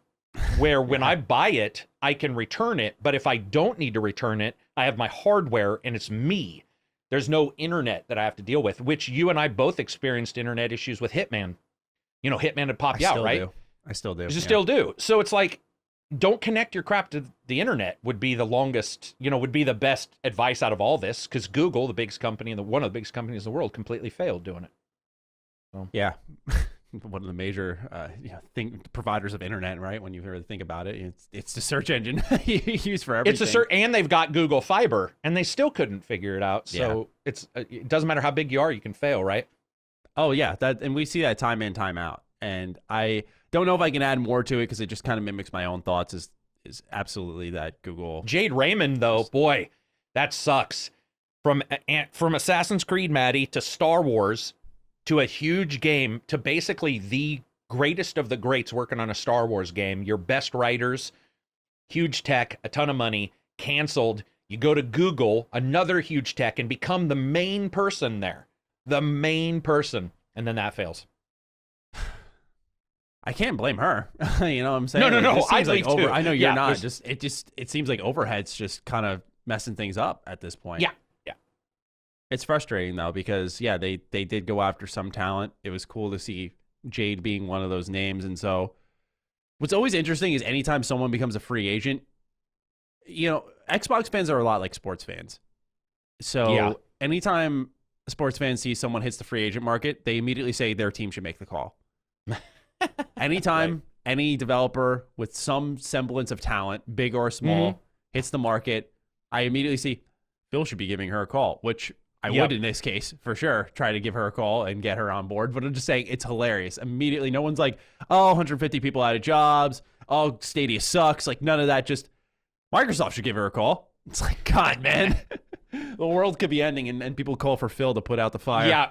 Yeah, it'd be like, Phil, man, can you get a hose? Can you purchase a hose company and put out this fire? For real, dude. Yeah, nothing more I can really add to this personally. I think you said it perfectly. It's just kind of a surprise happening there. Yeah. Number 4, with gamers on both sides of the fence waiting patiently for official word of when Xbox will reveal what they plan to do with the newly acquired Bethesda / Zenimax, it appears progress is indeed being made. On January 29th, Microsoft has requested the European Commission approval for the massive deal. This was revealed through a filing on the EU's executive website, and now they can decide to clear the deal or do further investigations if they deem necessary due to any concerns. The ruling will happen no later than March 5th, so the clock is indeed ticking. Phil Spencer has said that after the acquisition in an interview with Game Reactor that they expect the deal to be greenlit in early 2021, so it does appear that everything is on track and we should be learning more soon on what Xbox plans to be doing with all of Zenimax and their games. Now, I've always wondered, and I was surprised we didn't get any write-ins about this. I saw this and went, what? Like, this is happening, man, finally. I wonder if it's going to be one of those situations where they announce right away, hey, they're exclusive, or do they wait for a game that's, I would say, a Starfield, and that's where they make their noise? Because I think it would be bad PR to come out and say, we're making everything exclusive. I think it would make more sense to just do it game by game like they said. So let's say we got Wolfenstein 3 and we've got Starfield this year coming from Bethesda. Starfield gets revealed and they go, Xbox exclusive. And then we have Wolf 3 and they go, yeah, multi-plat. You know, just addressing it as the games start to announce themselves, not preemptively going, it's all Xbox, kind of blanketing it. But yeah, it seems like we're going to be learning more very soon within the next month, which is great. I'm tired of guessing about it. And we've seen so many signs that point to that exclusivity. But ultimately, it looks like that'll be greenlit very soon, as Phil had expected. He can also predict the future, it appears. What do you make of all this, though?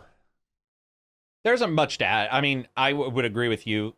Like, they could get away with just saying it's all exclusive if they wanted. Because there's no systems available to buy as much as they would like, so like they could sort of eat the bad press. But I think Microsoft's pretty smart. There's really no reason to say they're exclusive holistically. What they could do though, and what I could see them doing, is the moment that clears, you get informed there is an Xbox event. I absolutely do think that will happen. So when that gets fully cleared, I would expect a very quick event to be put together and possibly whatever game shown there to be like just stated, this is exclusive. On the other hand, I do not know if any wording of exclusivity is actually tied to the passing of this purchase. So what I mean is, I don't know if they've been stymied by stating it yet, but I could be wrong. I'm sure it'll go through. I don't know why it wouldn't. Yeah, so I don't maybe know why. I have to believe they're operating on the capacity of this will go through and we'll deal with it. Right, they've got lawyers that are figuring out if something doesn't, what they would have to do. Yeah, but that's a good point. I didn't even think of that. Yeah, an event. We haven't really seen any major, like a direct. Exactly. We haven't seen anything from Microsoft. No state of play.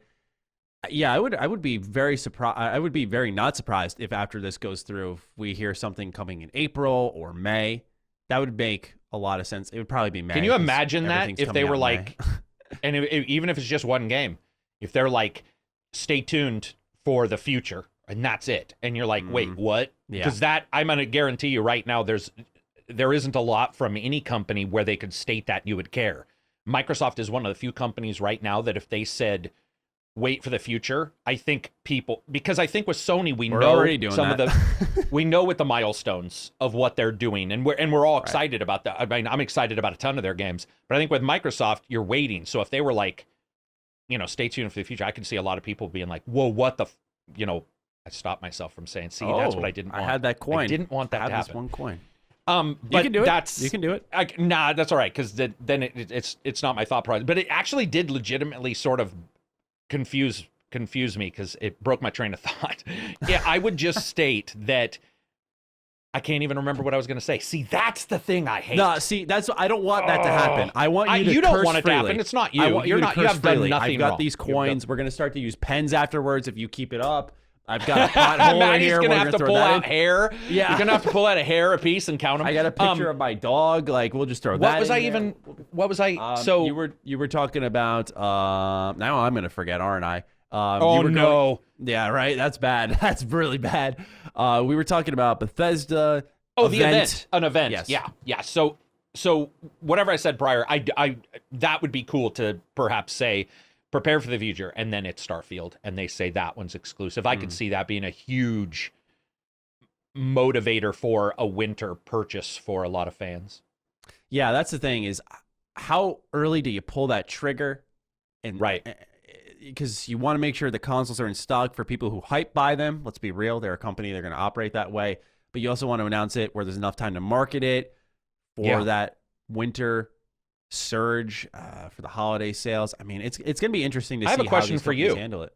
By all means, I always like to answer if they do not, do you feel that means Starfield's delayed in next year? If they do not do an announcement by June, do you think Starfield is not this year? See, here's the trick. As a man who has studied Todd Howard, I'm kidding, but really. That's awesome. My guy has said I would announce the game and release it like a month later if I could. So I always sit there and think there's got to be a time someone's going to say, yeah, go for it. Yeah, you can wait, and just really blow people's socks off and say it's coming out next month. And it's a AAA game, and just see how it goes with Microsoft at your back. So part of me is always a believer, but realistically speaking, I think if we don't see anything by June, because Todd isn't some god where, he can be like, I want it to release in a month. They're going to say, no, we need to market this, and here's why. Yeah.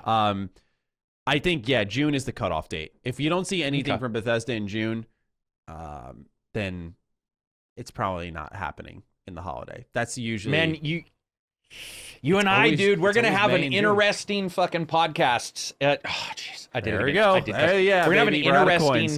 going to have an interesting series of podcasts, because it's going to be back and forth over what they're not saying, what they are saying. Mm-hmm. And then people don't realize that, well, they do. This is, for you and I, this is actually I would personally state is quite huge, because I find it a little easier to get access to things through Microsoft.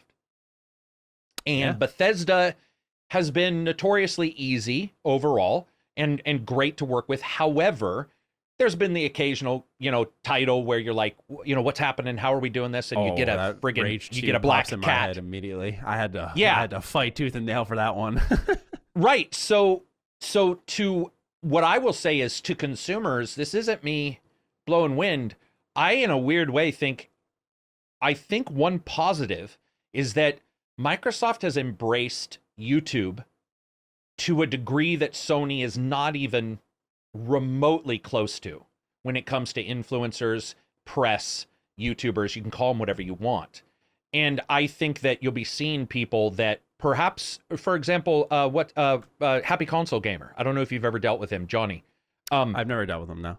Is phenomenal guy, but sometimes he doesn't get a game, and I'm like, why? Like, I don't get it. It doesn't make any logistical sense. And so these people that I want to cover titles, because I just tweeted about this a couple days ago. I was like, we need more people, not less. If people are questioning what happened with Cyberpunk and wanting really more voices, right. And so we need more. And in a weird way, these companies, including the Dishonored devs and all this, now go through MS's PR. That's going to be very pro-consumer, at least when it comes to coverage. Microsoft is also much easier to deal with, other than Gears, on embargoes. Yeah. Gears embargo was Remember?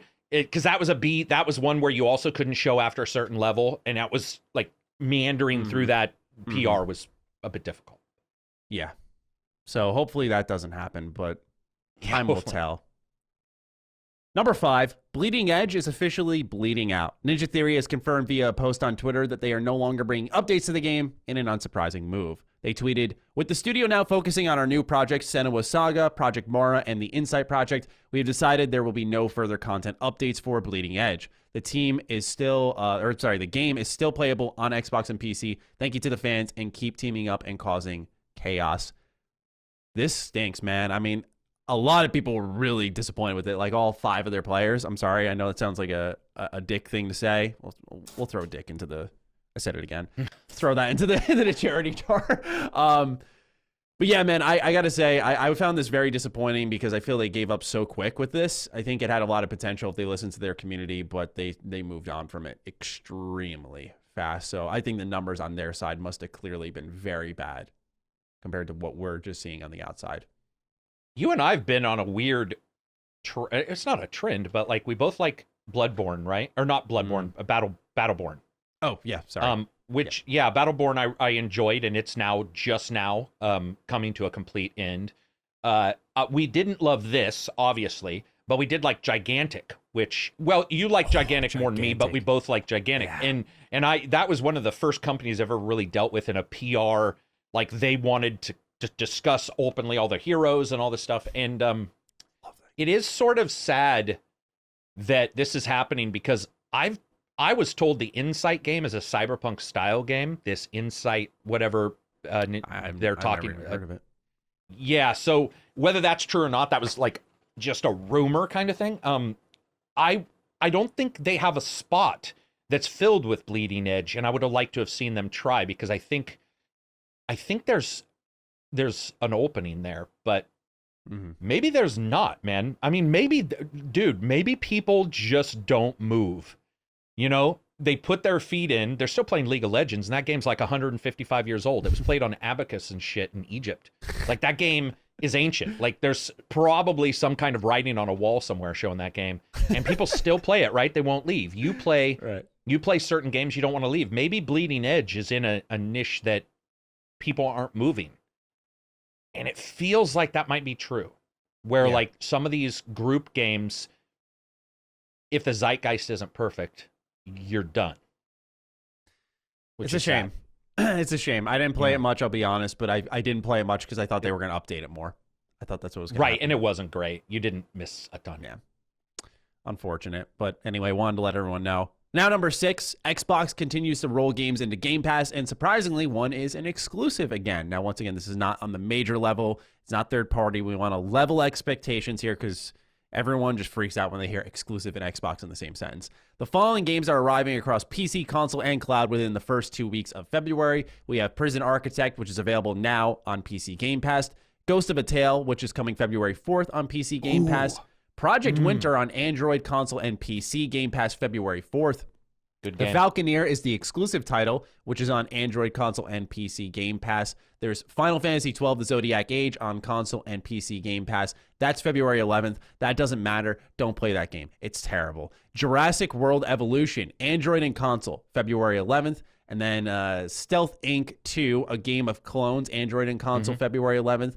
And for those of you who are dying to play Wolfenstein Youngblood on your Android devices, you can do so on February 11th. Any standout titles for you here? For me, it's Project Winter. I've heard good things about that. Looks all neat. The first 4 or 5 are actually very good games, and Stealth Inc. is good. Falconeer is good in a indie style, very good if you understand that it is one dude. I didn't get to review it. I did preview it and played a ton of it, and there were some issues here and there, but he was just lickety split on fixing them. And then you mentioned Ghost of a Tale, which is awesome. So Ghost of a Tale is like Plague Tale Innocence a little bit. It's like a stealth game, but you're a mouse. It's friggin' and it's got some battle in it. It's a very good game. Very good game. Yeah, I'm excited about Project Winter. Because it kind of has the... Oh, yeah, I like that game. It kind of has the Among Us vibe to it, but except you can wear someo's clothes and then your gamer tag changes to theirs when you take them out. And it's like the Among Us, but survival. Yeah, it's Among Us survival. Yeah. It's such a cool idea. I honestly didn't want to buy it just because it would have been an impulse purchase, but now that it's on Game Pass, oh yeah, I'm all about this. Falconeer looks interesting. For those wondering, I despise Final Fantasy XII to my core. I can explain that in another episode if anyone ever inquires about it, but most of you will quietly accept that opinion, I imagine. Number 7, The Initiative, the studio heading up the quadruple A Perfect Dark game, has lost a significant piece of the puzzle. Now, this isn't something that, by the way, is, I think, worrisome. And the reason I say that is because a lot of news sites have sort of spun this in a negative direction when it was actually the passing of a family member that caused this exit. So I want to make sure it's clear. We don't want to capitalize on this passing and make news out of it, but I wanted to make sure people understood the situation. Design director, Jesus, I can't read today. Drew Murray released a tearful goodbye on his Twitter account, citing how extraordinary the role has been and that he's stepping down to focus on other aspects of his life. He emphasized his excitement for the game's future and that it was in great hands. So I just wanted to put that out there. Like I said, I didn't want to make a big deal out of it because it is the passing of a family member, but just so that people know. Other websites are like really saying like the initiative loses a big piece. It's like, stop, man. Come on. Like what the fuck is that? That's so weird to me. But yeah, anything you want to add in there, or do you want to just move on from the news? Yeah, we can move on from there. I do want to say, did you notice with Game Pass? So that is, first of all, I want to say, yes, you're right. Game companies or game websites need to knock it off. Also, YouTubers with the big fucking giant font who are like, doing news without checking to verify why somebody left or just giving it a second, man, just a second to figure out if what you're reporting on is like somebody's loss of life. Like it's so weird. But I did want to say it's so weird that Game Pass, I looked at this today because we're going to discuss Game Pass games. Dude, they have all the Yakuzas. They've got almost all the Final Fantasies, Kingdom Hearts. In a weird way, they snuck up on me, and I just noticed it today when I was looking for a game to say was a Game Pass game, because I was clicking through 37 pages of games and going, whoa, like an entire all the Kingdom Hearts, like what? And just clicking and go. And some of these titles aren't Microsoft known, like they're known for Sony or Nintendo style titles.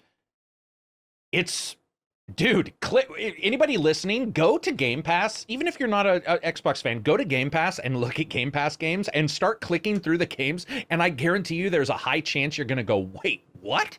Yeah, like when you start looking at the series of games, it was insane. I just wanted to add that because you were mentioning, some of those games coming to Game Pass. It's phenomenal. It is, and we're going to transition right into our Game Pass picks of the week. Now, an update to our format here based on some of your feedback. I used to do Game Pass pick, then the PC deals, and then move back into backwards compatible. I wanted to do the picks of the week first, and then the PC deals afterwards. Not because it's an afterthought, but just to make sure that there's a little smoothness to those Xbox things, and then we move to PC. So, first Game Pass pick of the week. I chose Yakuza Collection Remastered, so it's funny you brought that up. I downloaded the whole thing, so there's Kiwami 1, 2, there's 3, 4, 5, 6 is coming, there's 0. It's all there, and if you have not tried this series yet, now is your chance. Please give Yakuza a try. Start off with Kiwami 1 if you want to. That's where I did it, and it's phenomenal. A lot of people love 0, so that's also ideally the starting spot. But Kiwami 1, I adore. It's my favorite one. I downloaded the whole collection remastered so I can jump into that whenever I have some time to. But just seeing what is hundreds of hours within 3 games, all available on Game Pass, it is insane value. And I know it sounds like a broken record. It's all people say, value. It's crazy, though, to just hop into this and be a current subscriber and go, wow, they've added officially like 300 hours of gameplay through a number of titles, and they're all very good. And formerly stuck on PlayStation, now multi-plat. It's awesome. It's kind of what I was referring to with Persona. I imagine that'll happen at some point or another. I feel like what's going on with Yakuza and its growing popularity, the same could happen for Persona. So I just got to say, if you have not tried this series out yet, this is a good time to do so. Give it a look. Carrick, all you. Yeah, mine would be Alien Isolation. I mean, I just think the Alien, that game came out and a lot of people consider it super horror, and so they might not play it, because I know some people don't like horror, and it is, but it's alien horror, right? It's not like supernatural. And so, I think a lot of people, most people I know don't have an issue. They usually have more of an issue with, like, let's say clowns than they do attack dogs. You know, there's like things that they dislike or like or can accept more. Right. So I would love for people to try out Alien Isolation, because there's some, especially if you're technically minded, there's 2 AI systems in the game. The alien, which knows exactly where you are, and then another AI they wrote that lies to the alien, so that the alien doesn't know exactly where you are all the time. It actually legitimately lies to it and sort of fools it so that it appears more realistic, and it does.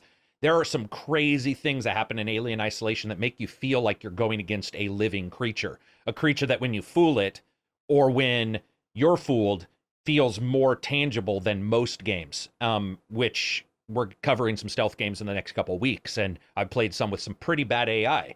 And you're just like, doesn't really feel good to sneak past this guy. Even in an Assassin's Creed game or something, once you know the system, you're good. And with Alien Isolation, I just don't think it's that way. I think graphically it's awesome. It's got some DLC that is actually based on the original movie. And I just think it's well worth checking out. Yeah. Yeah. I realized I did not like elaborate on why Yakuza is good. I should add that in so people have a reason to try. It's beat 'em up. It's loaded on mini games. Yeah, I mean, because actually would work for this one because it's so many things. It's loaded on mini games. So, for example, in Kiwami 2, there's an RTS, a cabaret club. It's a beat 'em up. It's an RPG. It's got a great story. It's got a wild side jobs that you can do. I mean, so it's a lot of things at once. And if you kind of like that mishmash that somehow all works, Yakuza is your type of game. And even if you're not into the Japanese style stuff, there's still something here. The story takes itself very seriously, and it does it well. So just want to go ahead and throw that in there. We had a write-in from Luis Gonzalez. Just wanted to include all of your Game Pass tab-ins. As I said, we would love to have you all be a part of the segment. So we'll just read these and then move on to our next segment. Hey, guys, I just wanted to write in and thank you for recommending Void Bastards last week. I've been trying to play some more obscure or overlooked games on Game Pass lately, and this is definitely a fun one. Keep up the great work, guys. Luis. So that was your suggestion last week, Carrick, which is great. This is what we all want. I want to give you guys those more under-the-radar picks. Poot writes in, this one was awesome. Hey, Maddie, I thanked you on the Last Stand Media Discord, but wanted to follow up with a somewhat more personal note and story. As I said, I enjoyed Spiritfarer so very much. I was telling a buddy about it, and that since his girlfriend liked Animal Crossing, I thought she would like Spiritfarer. Like so many others, she lost her job due to COVID and has been in a funk for a while, cooped up at home, so he bought her Spiritfarer. He followed up a few days later and said she's been playing Spiritfarer nonstop. I get up in the morning, she's playing. I get off work and check on her, she's playing. I take a nap, she's playing. And when I wake up from the nap, she's still playing. To top it all off, this past weekend, he woke up from a nap and she was crying. He immediately thought something horrible had happened, a tragic death or a medical emergency in the family. But no, it was Spiritfarer. I had to let someone go, she said. So thank you so much for recommending it, Maddie. I look forward to many more great recommendations from you and Carrick in the future. Thank you, Poot, for writing in. That was awesome to see. That's what it's all about, man. All right. Backwards compatible pick of the week. Now we throw it back a little bit. I picked Metal Gear Rising: Revengeance. I recently just bought this game again. Woo! Oh my God, man. Hey, everyone's talking about Bayonetta 3. I got to wonder why no one's demanding more Metal Gear Rising. You play as Raiden. It has a system where you slow down time and you can just hack up the enemy in all little bits and parts. It's one of the most satisfying combat loops ever. I got to say, I really enjoy it. There's some serious scale, some crazy weapons. It is a very short game, like 4 or 5 hours long. So I paid $15 for it compared to the $60 I bought it at launch for. Much more of a fair price, I will say. So you can get it sealed for $15. That's what I did. A brand new sealed copy of this game. Yeah, which it's kind of crazy. So yeah, I picked it up, and I got to say, man, this game is magnificent. Really, really have a soft spot for Metal Gear Rising. Raiden's always been my favorite character in Metal Gear in general, so I guess that's a big reason why. I remember when I played Metal Gear 4 for the first time and I saw him hop in. For some reason, I thought, hey, let's start this series with Metal Gear 4, and then I stopped halfway through and went back to the others. But when I saw Raiden, I went, who is this guy? And why am I not getting more of him in my life?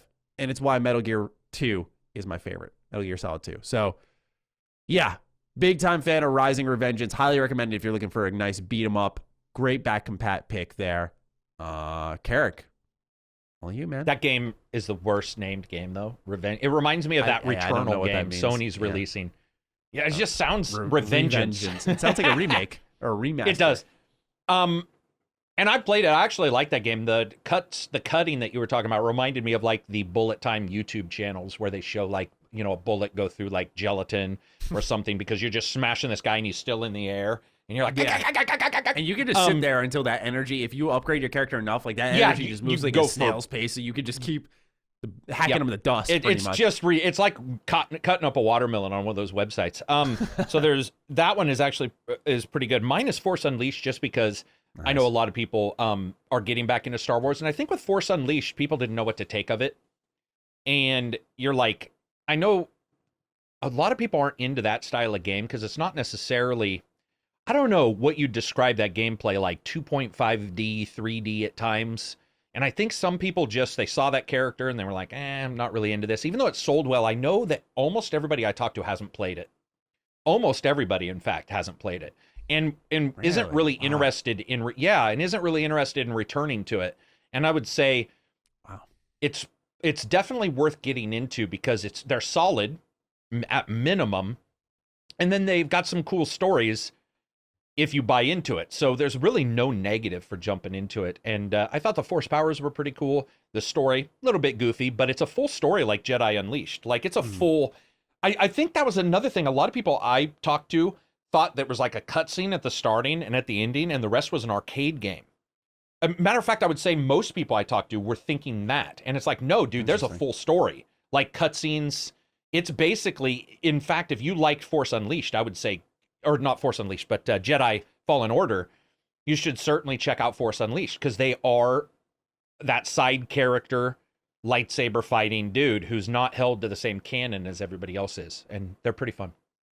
Yeah, my favorite part of that game is the euphoria, for the physics. Yeah. Oh my gosh, man! For those who don't know, you can force blast a stormtrooper away and you'll just see him ragdoll, and it's amazing, man. There's some really cool things you can do just to mess around with the systems. I think what really hurt that series was its sequel. I liked it. I know it was a little bit shorter than people expected, but I liked it. Yeah. I thought it was more of what was working. But I think because that hurt it, a lot of people were just not interested in getting into the first one, right? Retroactively. Yeah. So stinks, but yeah, that is a great pick. I was actually thinking about picking that up because kind of like with both these games we selected here, these are games you can burn through in a weekend. Could play very quickly, and there is more content afterwards if you beat them both. So if you want more, you can get more. Justin Robertson writes in, hey, Maddie and Carrick, do you think there will be any more backwards compatibility updates coming in the future? I really want to play Dragon Age Origins, but I'm wondering if it'll get a nice upgrade for the Series X. Best Xbox podcast in all of the land. Thanks, Justin. P.S. Why does Carrick have like 3 names? ACG, Jeremy, Carrick. Sorry, new fan of his. And I found out there was a review about his reviews through this new podcast. So if you want to answer that, it's up to you. Do I have a lot compared to most people I know have 3. I think it's, I was going to say, for me, it's Maddie, my channel name, Mr. Maddie Plays. For you, ACG, Jeremy. And then Carrick is kind of your the alias that you go by. And yeah, I mean, I guess I'm looking at like Skill Up, who's Ralph. So there's 2. Most people I know are IGN, and then they may, but mine's just a username. Like Carrick is literally just the username. So there's no real specialness about it. But I guess most people are at 2 now. I guess. You're a special 2. one, though, so that's fine. Yeah. The reason why it's ACG is because it's like you named yours Maddie Plays. So technically, yes, it's your name, but it's still not. I think that like Happy Console Gamers, Johnny, I think that when you look at a lot of people, that naming your channel after you is probably not good for reviews. So, you know what I mean? Like if I was like Jeremy Reviews Games, people would be like, well, who the fuck is he? ACG is a little easier. So that's why I did that. It's easier to roll off the tongue. It was good marketing.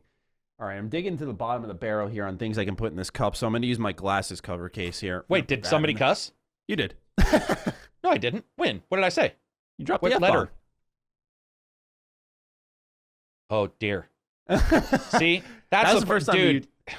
Yeah, I legit don't even know when I don't mind. I did. But anyway, yeah. So that's why. But thank you for following. I did want to say, awesome Discord. We had some people jump into mine as well through the patron. But I go into Collins when I can. We'll call it the what's it called? It's not Colin's Last Stand now. It's Last Stand Media. So I do jump in there.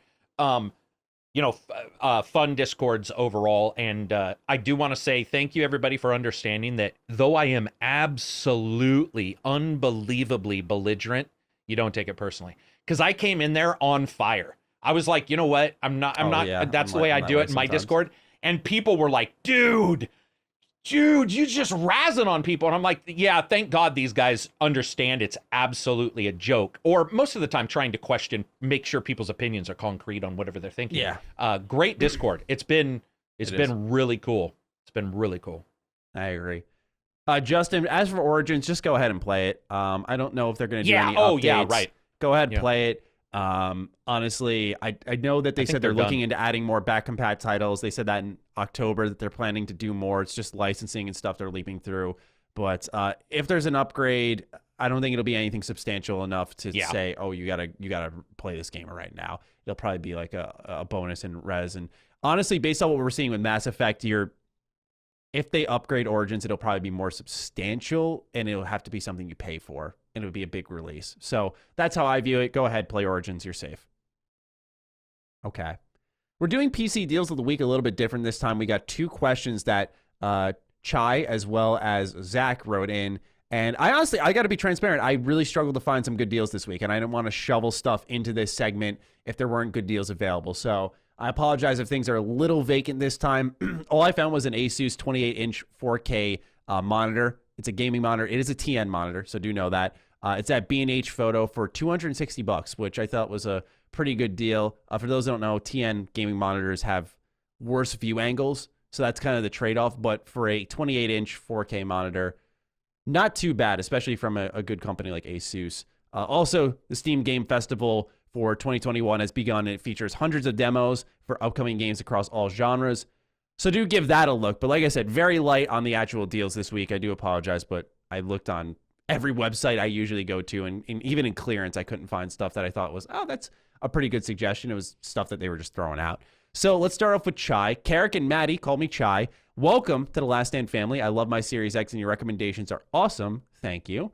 My question is about buying a new TV/sound system. I'm thinking of getting an LG CX, but with the new C1 coming, should I wait? For my sound system, I'm looking at a superbly priced Klipsch. Am I saying that right? Klipsch?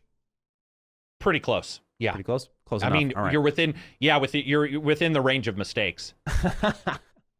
A superbly priced Klipsch system, but it's not got Atmos. How big of a deal is Atmos for Xbox and for gaming in general? I don't really watch much TV and game much more, so I'm a tad confused about which audio-video features I want. Thanks for the great content, Carrick.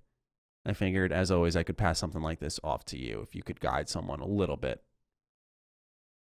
Yeah, I mean, that's what I've been doing for 20 years is installing home theaters on the side. Like, I've always liked home theater stuff, and I got to tell you, I don't think Atmos is really anything that you would... Most of the time it's added, it's just in. So the idea that one doesn't have it's a little odd just because a lot of times once they get to a certain cost, it's just there and available. But what he's talking about is vertical sound. Atmos allows for not only your normal sound, but they'll have speakers up and above. And so like a bullet that goes over your head, you might hear in that top upper right speaker. Right.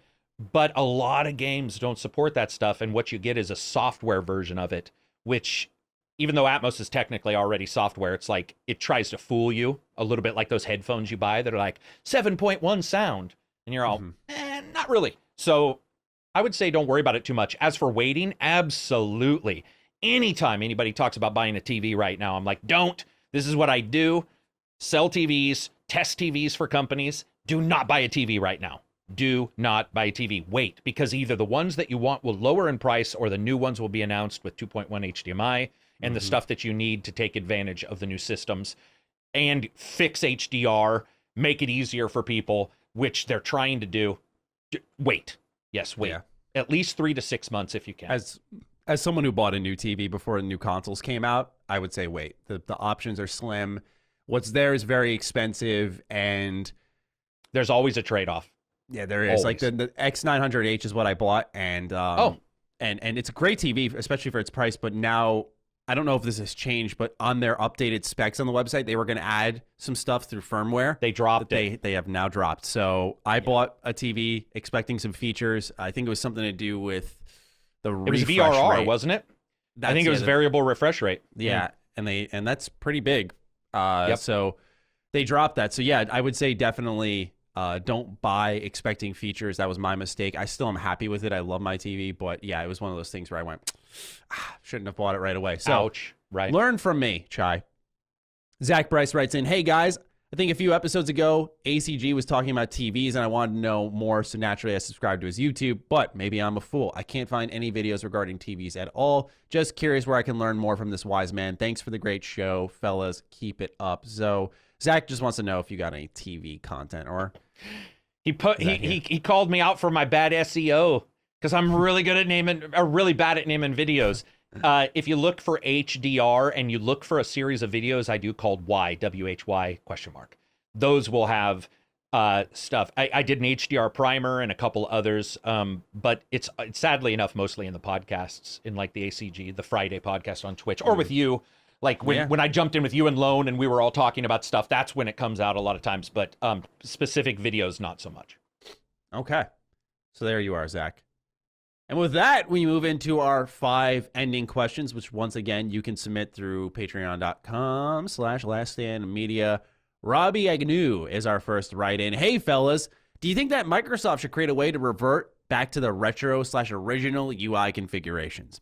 On 360, I much preferred the Blades UI. I would love to go back to that.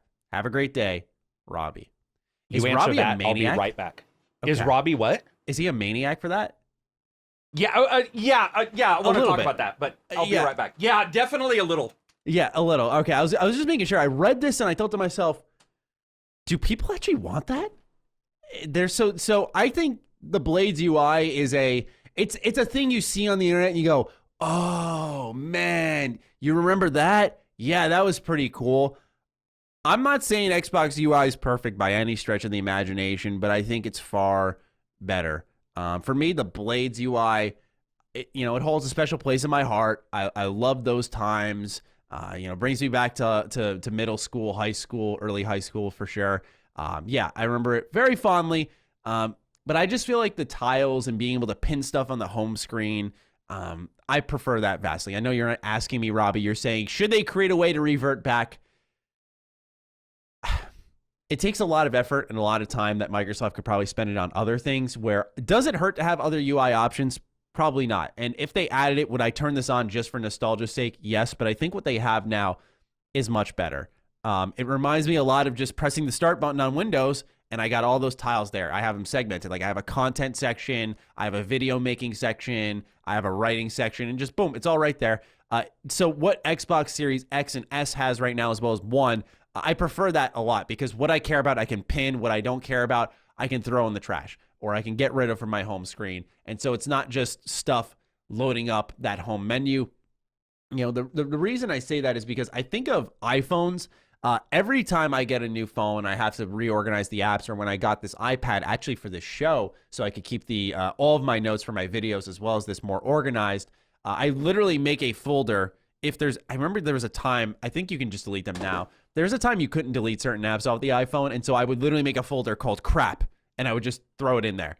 To answer your question, I feel as if Blades UI is something that they probably won't do or add retro configurations. I think it's just a waste of time, but that's me.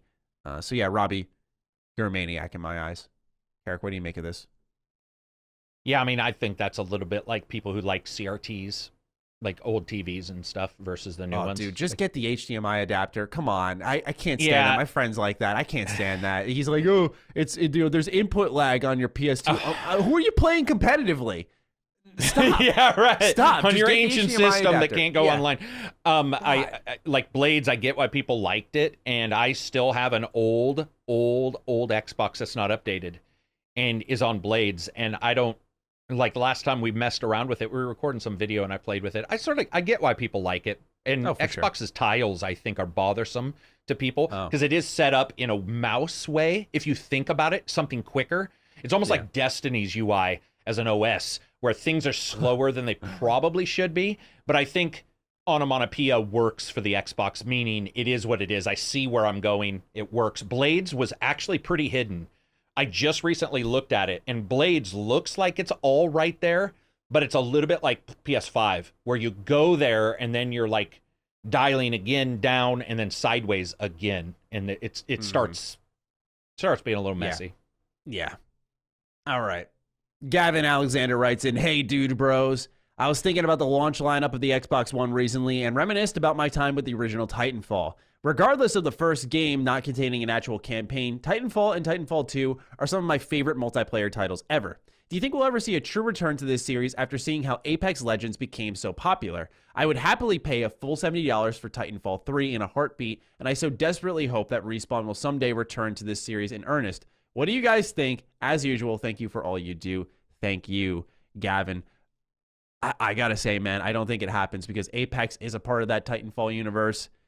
It's so popular now. I feel like you could argue on the other end to play devil's advocate myself, hey, it is popular now, do a Titanfall 3. But I feel like Apex is its own beast. And there's a reason they didn't do like Titanfall Battle Royale or whatever they would have called it. They called it Apex to separate from Titanfall, but keep it in universe. Because it was widely known, Titanfall, I agree with you. Those are some of my favorite multiplayer memories. I enjoyed the heck out of both these games. I did not give Titanfall 2 enough love, but I just feel Respawn's moved on to a much more profitable pasture with the likes of Star Wars, Jedi Fallen Order really doing well.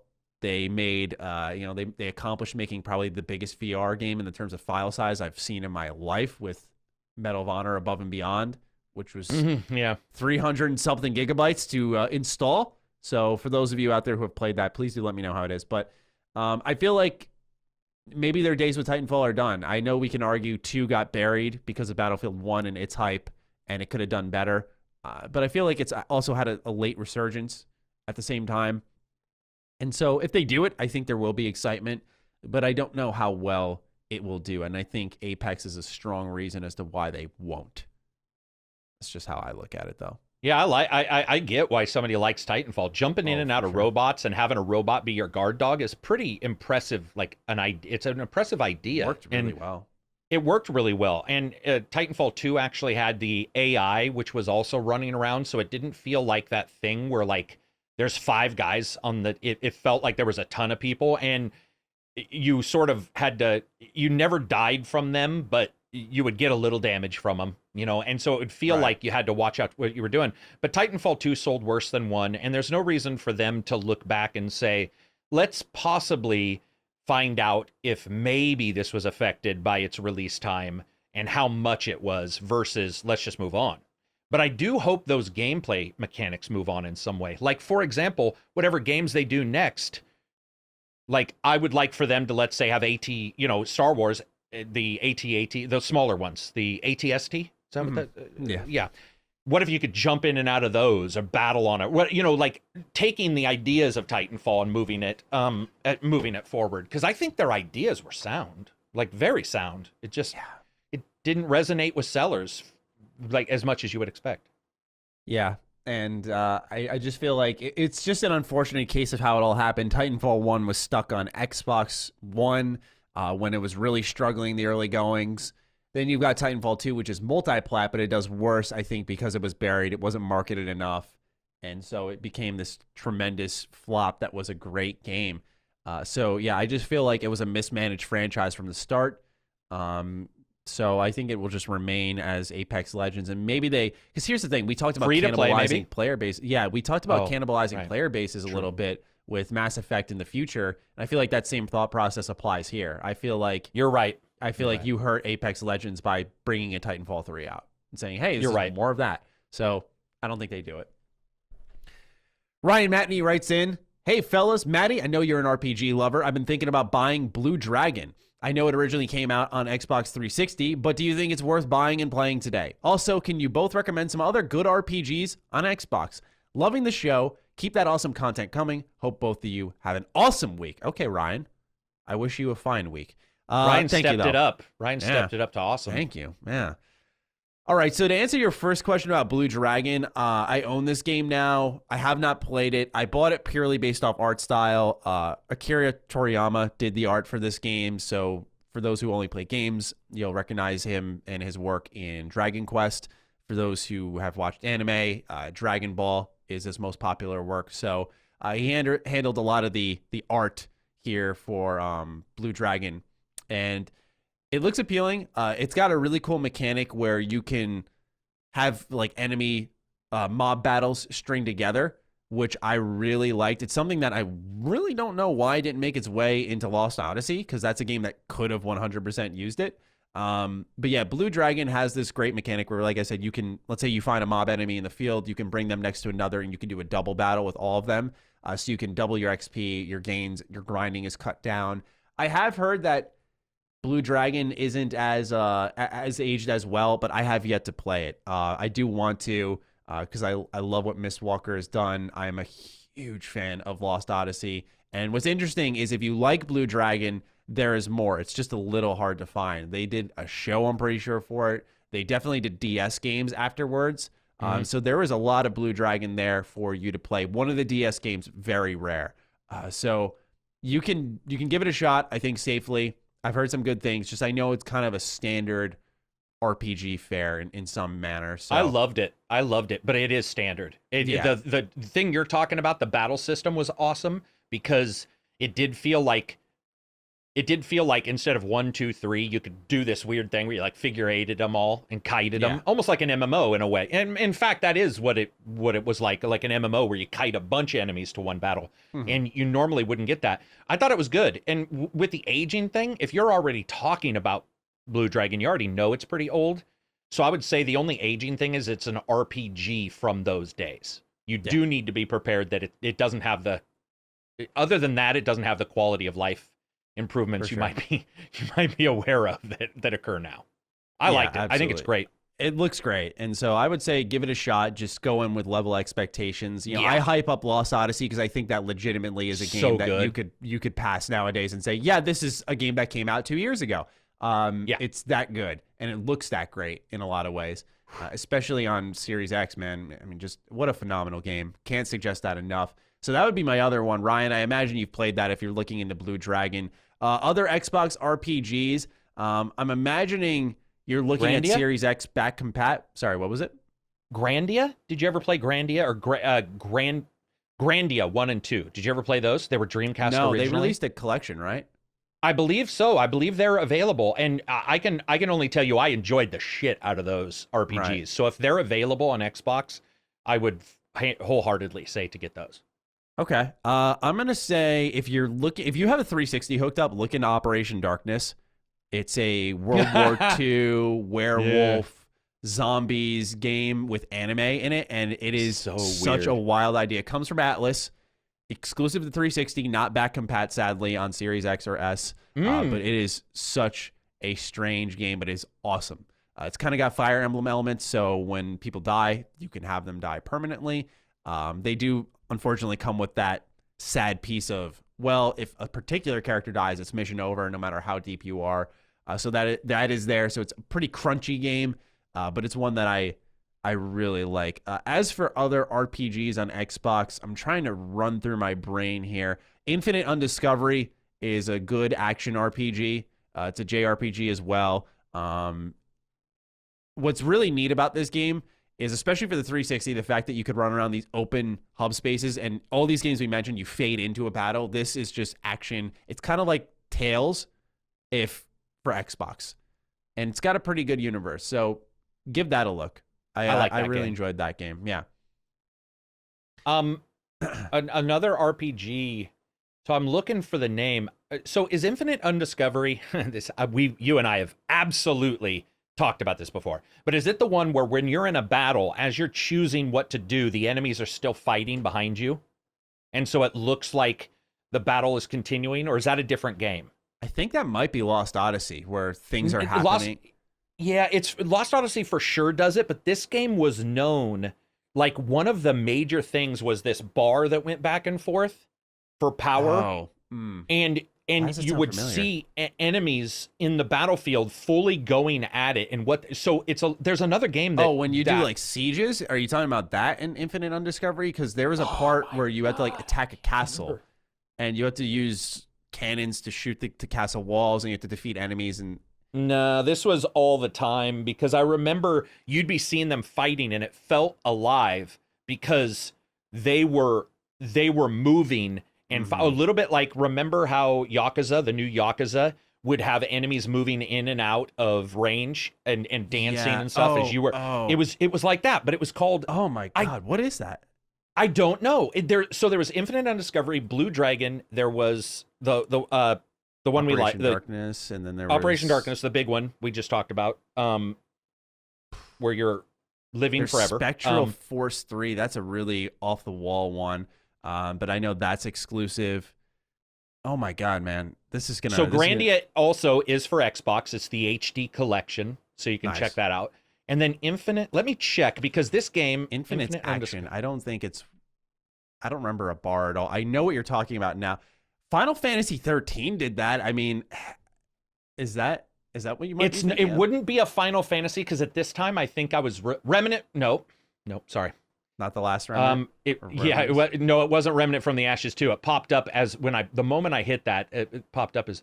let me look. Was it last I said Remnant? RPG... Wait a minute. That is what it was, I believe. Last Remnant. Something about Remnant. Damn it. I hate this. I'm actually very curious now. Oh my God. I don't think it was that. But anyway, maybe it was that. Because was that a 360 game? Yeah. I never played it, but... Okay, so... I'm sure somebody, you know how it is, where we talk and then somebody watching is like, dude, it's this game. Someone got the Tokyo racing game you were talking about, so I'm sure. Oh yeah, Tokyo Extreme Racing, yes. Yeah, so if you know what game I'm talking about, it's an RPG, but there's people battling, and I remember thinking to myself, it helped because nobody was frozen in place while you were, Because I know Lost Odyssey does that. In the opening battle, it does that. You see against the war around robots. time. Yeah, and it's it's such a good start. So hopefully we helped you out, Ryan. Imagine he knows the RPG and he's asking us. He'll probably be like, I just played that one. Game Simp writes in, hey, Maddie and Carrick, on the latest episode of Ham, Maddie discussed his early YouTube career and some mistakes he made along the way. As a small YouTuber myself, I was wondering what kind of wisdom or advice you two could provide as someone just starting out. How long did you two do YouTube, and with what consistency before it seemed like a viable career path? Would love to get to know you boys even more as the podcast grows. Love what you've done with it so far. Keep up the good work. Yeah, so Carrick, you weren't there. I got a question about... he was some guy wrote in, I forgot his name, so I apologize, but he was 22 years old, and he said, I was reflecting on just my life and choices I've made and, things I've done, and, not like to sound like it was dramatic, but more so, I've just been doing self-reflection, and I'm having problems with like things I wish I could have done differently. And he asked, I think, how this applies to YouTube. And I said to him, look, I'm not going to sit here and act like a perfect person. I think a lot of things in life are, you're going to make mistakes. Walking around trying to avoid a mistake is like trying to avoid saying an F-bomb on this show. We're just going to donate to charity, right? So it's one of those things where you're going to make your mistakes, and I think it's about how you respond to them that defines the person most times. It's not always the mistake that they make. And so in answer to this specific question, Game Simp, about someone just starting out and how long did we do this with consistency, my upload schedule used to be whenever I felt like it. Then I used to do it once Fallout 4 Rumors picked up in 2013. I did it every other day, and I kept that up. Then whenever I got sick or something, I just drop it for a while. So I was pretty much like on and off, hot and cold. And then when Fallout 4 started to heat up, I don't know, because the way I looked at it is, as long as I was making more at this than doing retail, I didn't have to get a job at retail, according to my parents. Then as Fallout 4 picked up, that's when it started to become a viable career path. But my parents, bless their wisdom, when I first wanted to drop out of school and say, hey, I want to take a semester off, see how this goes, they said, no, finish this semester. And so when I did it in 2016, I was able to really put my head to it.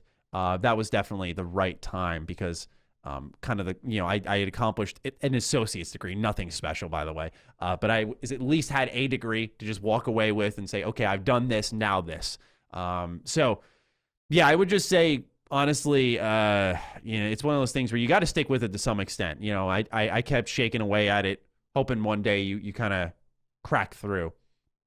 But Carrick, you are wiser than I, so I'm sure they will. No, really, I failed into YouTube, not the other way around, because I got laid off, and so I had done Arma mod videos as well as some jokey videos and occasional reviews. And what I probably wouldn't have done it serious either. But what happened was I got laid off, and luckily I paid for my wife to go through college. And so I was like, hey, can I try this? Because I was a pretty good talker, and a lot of the people I knew would ask me what I thought about games. So I was like, hey, let me just try this and see. And it worked out. But I would say when it comes to schedule, it is the honest truth is, man, everybody's hitting it right now. And YouTube makes it difficult to make money. So YouTube, I'm going to do a video on this actually in the next couple days. But one of the problems with YouTube is if you allow it to, you will consistently question yourself at every move on YouTube. So YouTube will say you make more money by doing a daily video. And yet YouTube will also say if your people do not watch every moment of every video, they will stop showing your videos to those subscribers. They will literally no longer give them updates. And I'm finding that out myself with my news. I flooded a couple things. I was getting insanely good views on non-review, but as people stopped, as the lesser number of my full subscribers watched, my views dumped for anything that wasn't review, when in the past they were good. So YouTube will consistently make you question yourself. My opinion is get in there, do as much as you can, because you need to get that. What is the number now? 10,000? No. What? I think it was 10,000 watch hours or something? Yeah. So you need to get in there. You need to tell your friends, and you need to get people watching. So I would say make whatever content your passion allows without burning you out, so that you can get to the point to where you make money. Because until you get to that point, it is gonna feel fucking useless.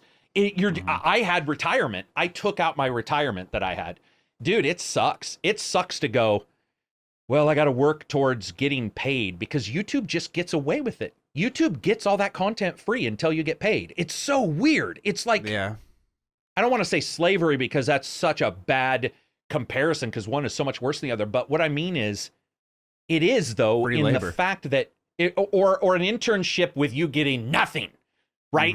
All you're doing is delivering everything, your best, your video content, your CPU to fucking render it, and YouTube gets everything until you make money. So I would say that's the big thing, is do as much as you can, as soon as you can, to make money, and then so that you can see a reward.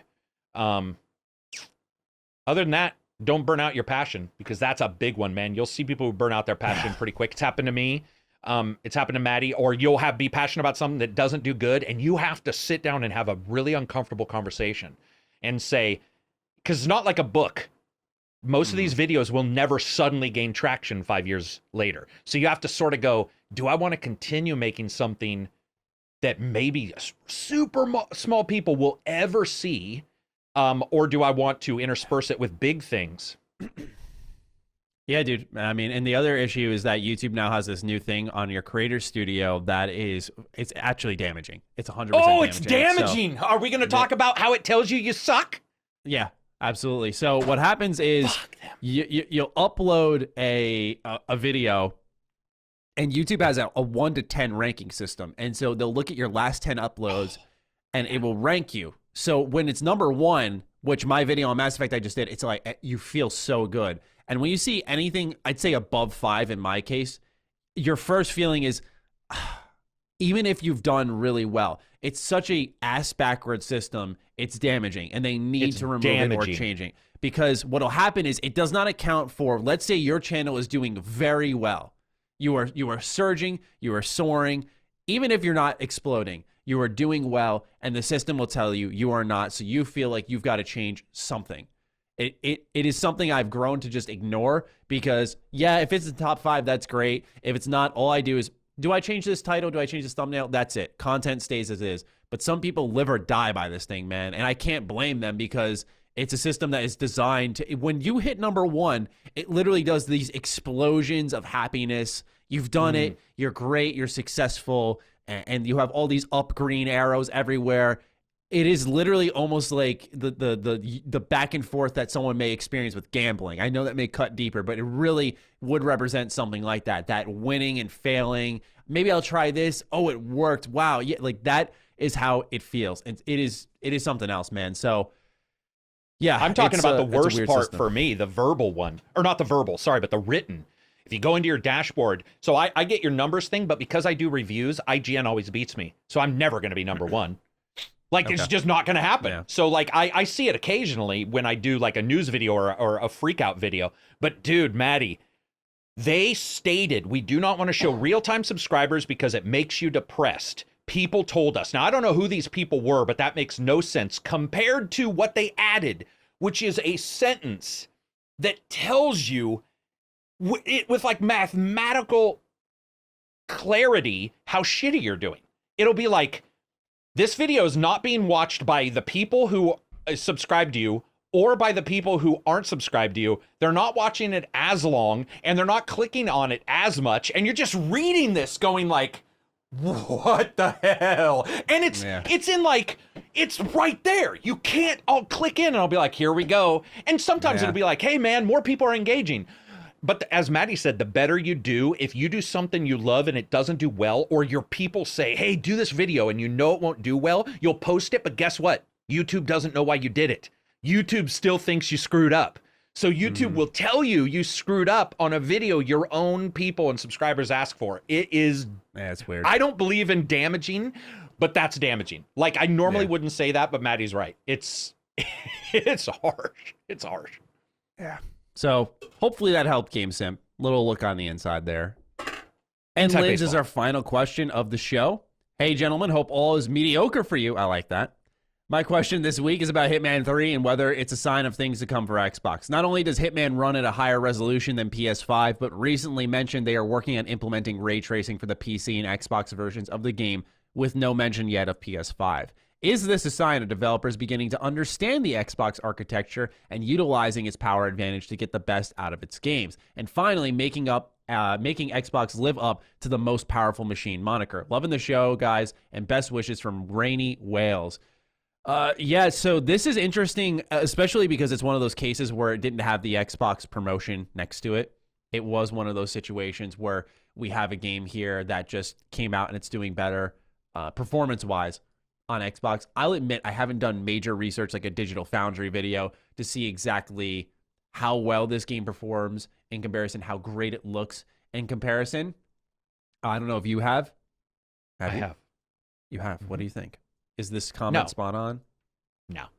It's the same thing as some dumbass was trying to tell people that because the version of Control was smaller, it was because of the compression on the PS5, when in fact, that's actually due to the way the packages are built for the various different systems. Not that the compression might be better or might not, but people are jumping at these weird one-offs because that's what console warriors do. Not him, because he's asking. I'm talking about the people who say that's for sure it. What's going on is one game performs a little bit better. That's it. Sometimes that's all that's actually occurring. There isn't any magical change or any unique thing occurring. It's just this game is running better. We also see Control has some stutter issues that on the Xbox Series X that the PS5 doesn't have. Does that mean, that suddenly there's magic sauce? No, it doesn't. It doesn't. Right. It'll be a long time before the small power differences in brute force numbers change anything. It won't be a huge amount of time before, let's say, the PS5's compression, they use that for something, or Xbox uses, the Xbox has a good amount of ray tracing more. Their CUs, they actually do have a legitimate, pretty big improvement there. So the ray tracing thing, I'll have to look into. Since like Watch Dogs, right? Yeah. Watch Dogs, yeah, dude, Maddie, I got to admit the S even has, like, that's pretty crazy when you consider that, like, the S has ray tracing. And so, yeah, you'll see those things. So this one maybe, but I don't think so. It's just what's available. It doesn't mean everybody's suddenly figuring something out or that everybody will. Yeah. Talent matters. Absolutely. Yeah, so I think it is one of those things where you're going to see some familiarizing. You're going to see Xbox get outperformed sometimes. You're going to see PS5 get outperformed sometimes. I don't know. I just feel like this whole, where is something I can put in here? This dick measuring contest between the two is kind of old news to me. I don't really care. As long as the game is running and it's running at maybe, like depending on the title, like a 4K 60 or a 1440 60. I don't care if there's ray tracing or not. Most of the time, that stuff doesn't matter to me. So That's where I personally stand on it entirely. And don't you also, Maddie, sort of get bothered like I do about like somebody be like Digital Foundry I love because I know John, but at the same time, I'm getting really tired of this. Oh my God, it's got 20 lines extra of resolution in this game. And I'm like, are you serious? Are we there? Is that what we're complaining about? Is it's that one has complicated with AI upscaling, I feel, and how it very much will. It very much will. And people not being able to tell the difference, which is understandable. I think that's the goal of it. I had to look up a whole when God of War announced that they were doing 4K checkerboard, and I was like, what is exactly checkerboard versus AI upscaling? You know, what is the difference there? And I'm reading this and I go, okay, there is a difference here, but I don't know how many people are going to be able to tell. It's Dustin put it perfectly. It's about the picture you see on the screen. If that picture looks good to me and I can tell, like ray tracing is something you could physically see, right? I don't know if I can look at a screen right away without stopping, pausing, looking at like a monitor and zooming in and counting the pixels. So you can usually tell by the crispness of the image on screen, its resolution, and of course the output that's registered on your capture device. But all right, that's it. Or if you're IGN who records it at 5K or 5P, dude, IGN, they're multi-billionaires and they fucking record their video in way worse resolution than you and I do. I'm running out of stuff. I'm bringing a ton of coins next time. Did I cuss that time? Yeah. We're definitely going to drop the price, people. This is ridiculous. Anyway. All right. Well, to wrap it up, let's count. Let's count, see where we're at. All right. So I had to use like a plush. I had to use remotes. I had to use a pot holder because I just had to get creative here. So 1, 2, 3, 4, 5. Okay. So we're at 5 right now. Now we're going to start to empty the jar here. 6, 7, 8, 9, 10, 11. All right, we're going to do the coins now. We're at 11 here.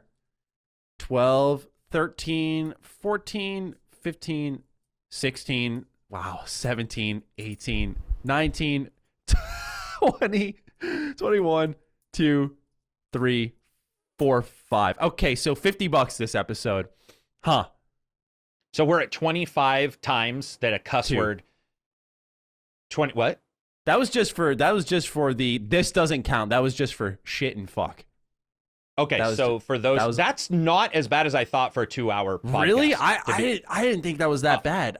I mean, I thought that was pretty crazy. I curbed myself probably 30 or 40 times because like I just that's not something I worry about. Oh, dude, yeah. I would.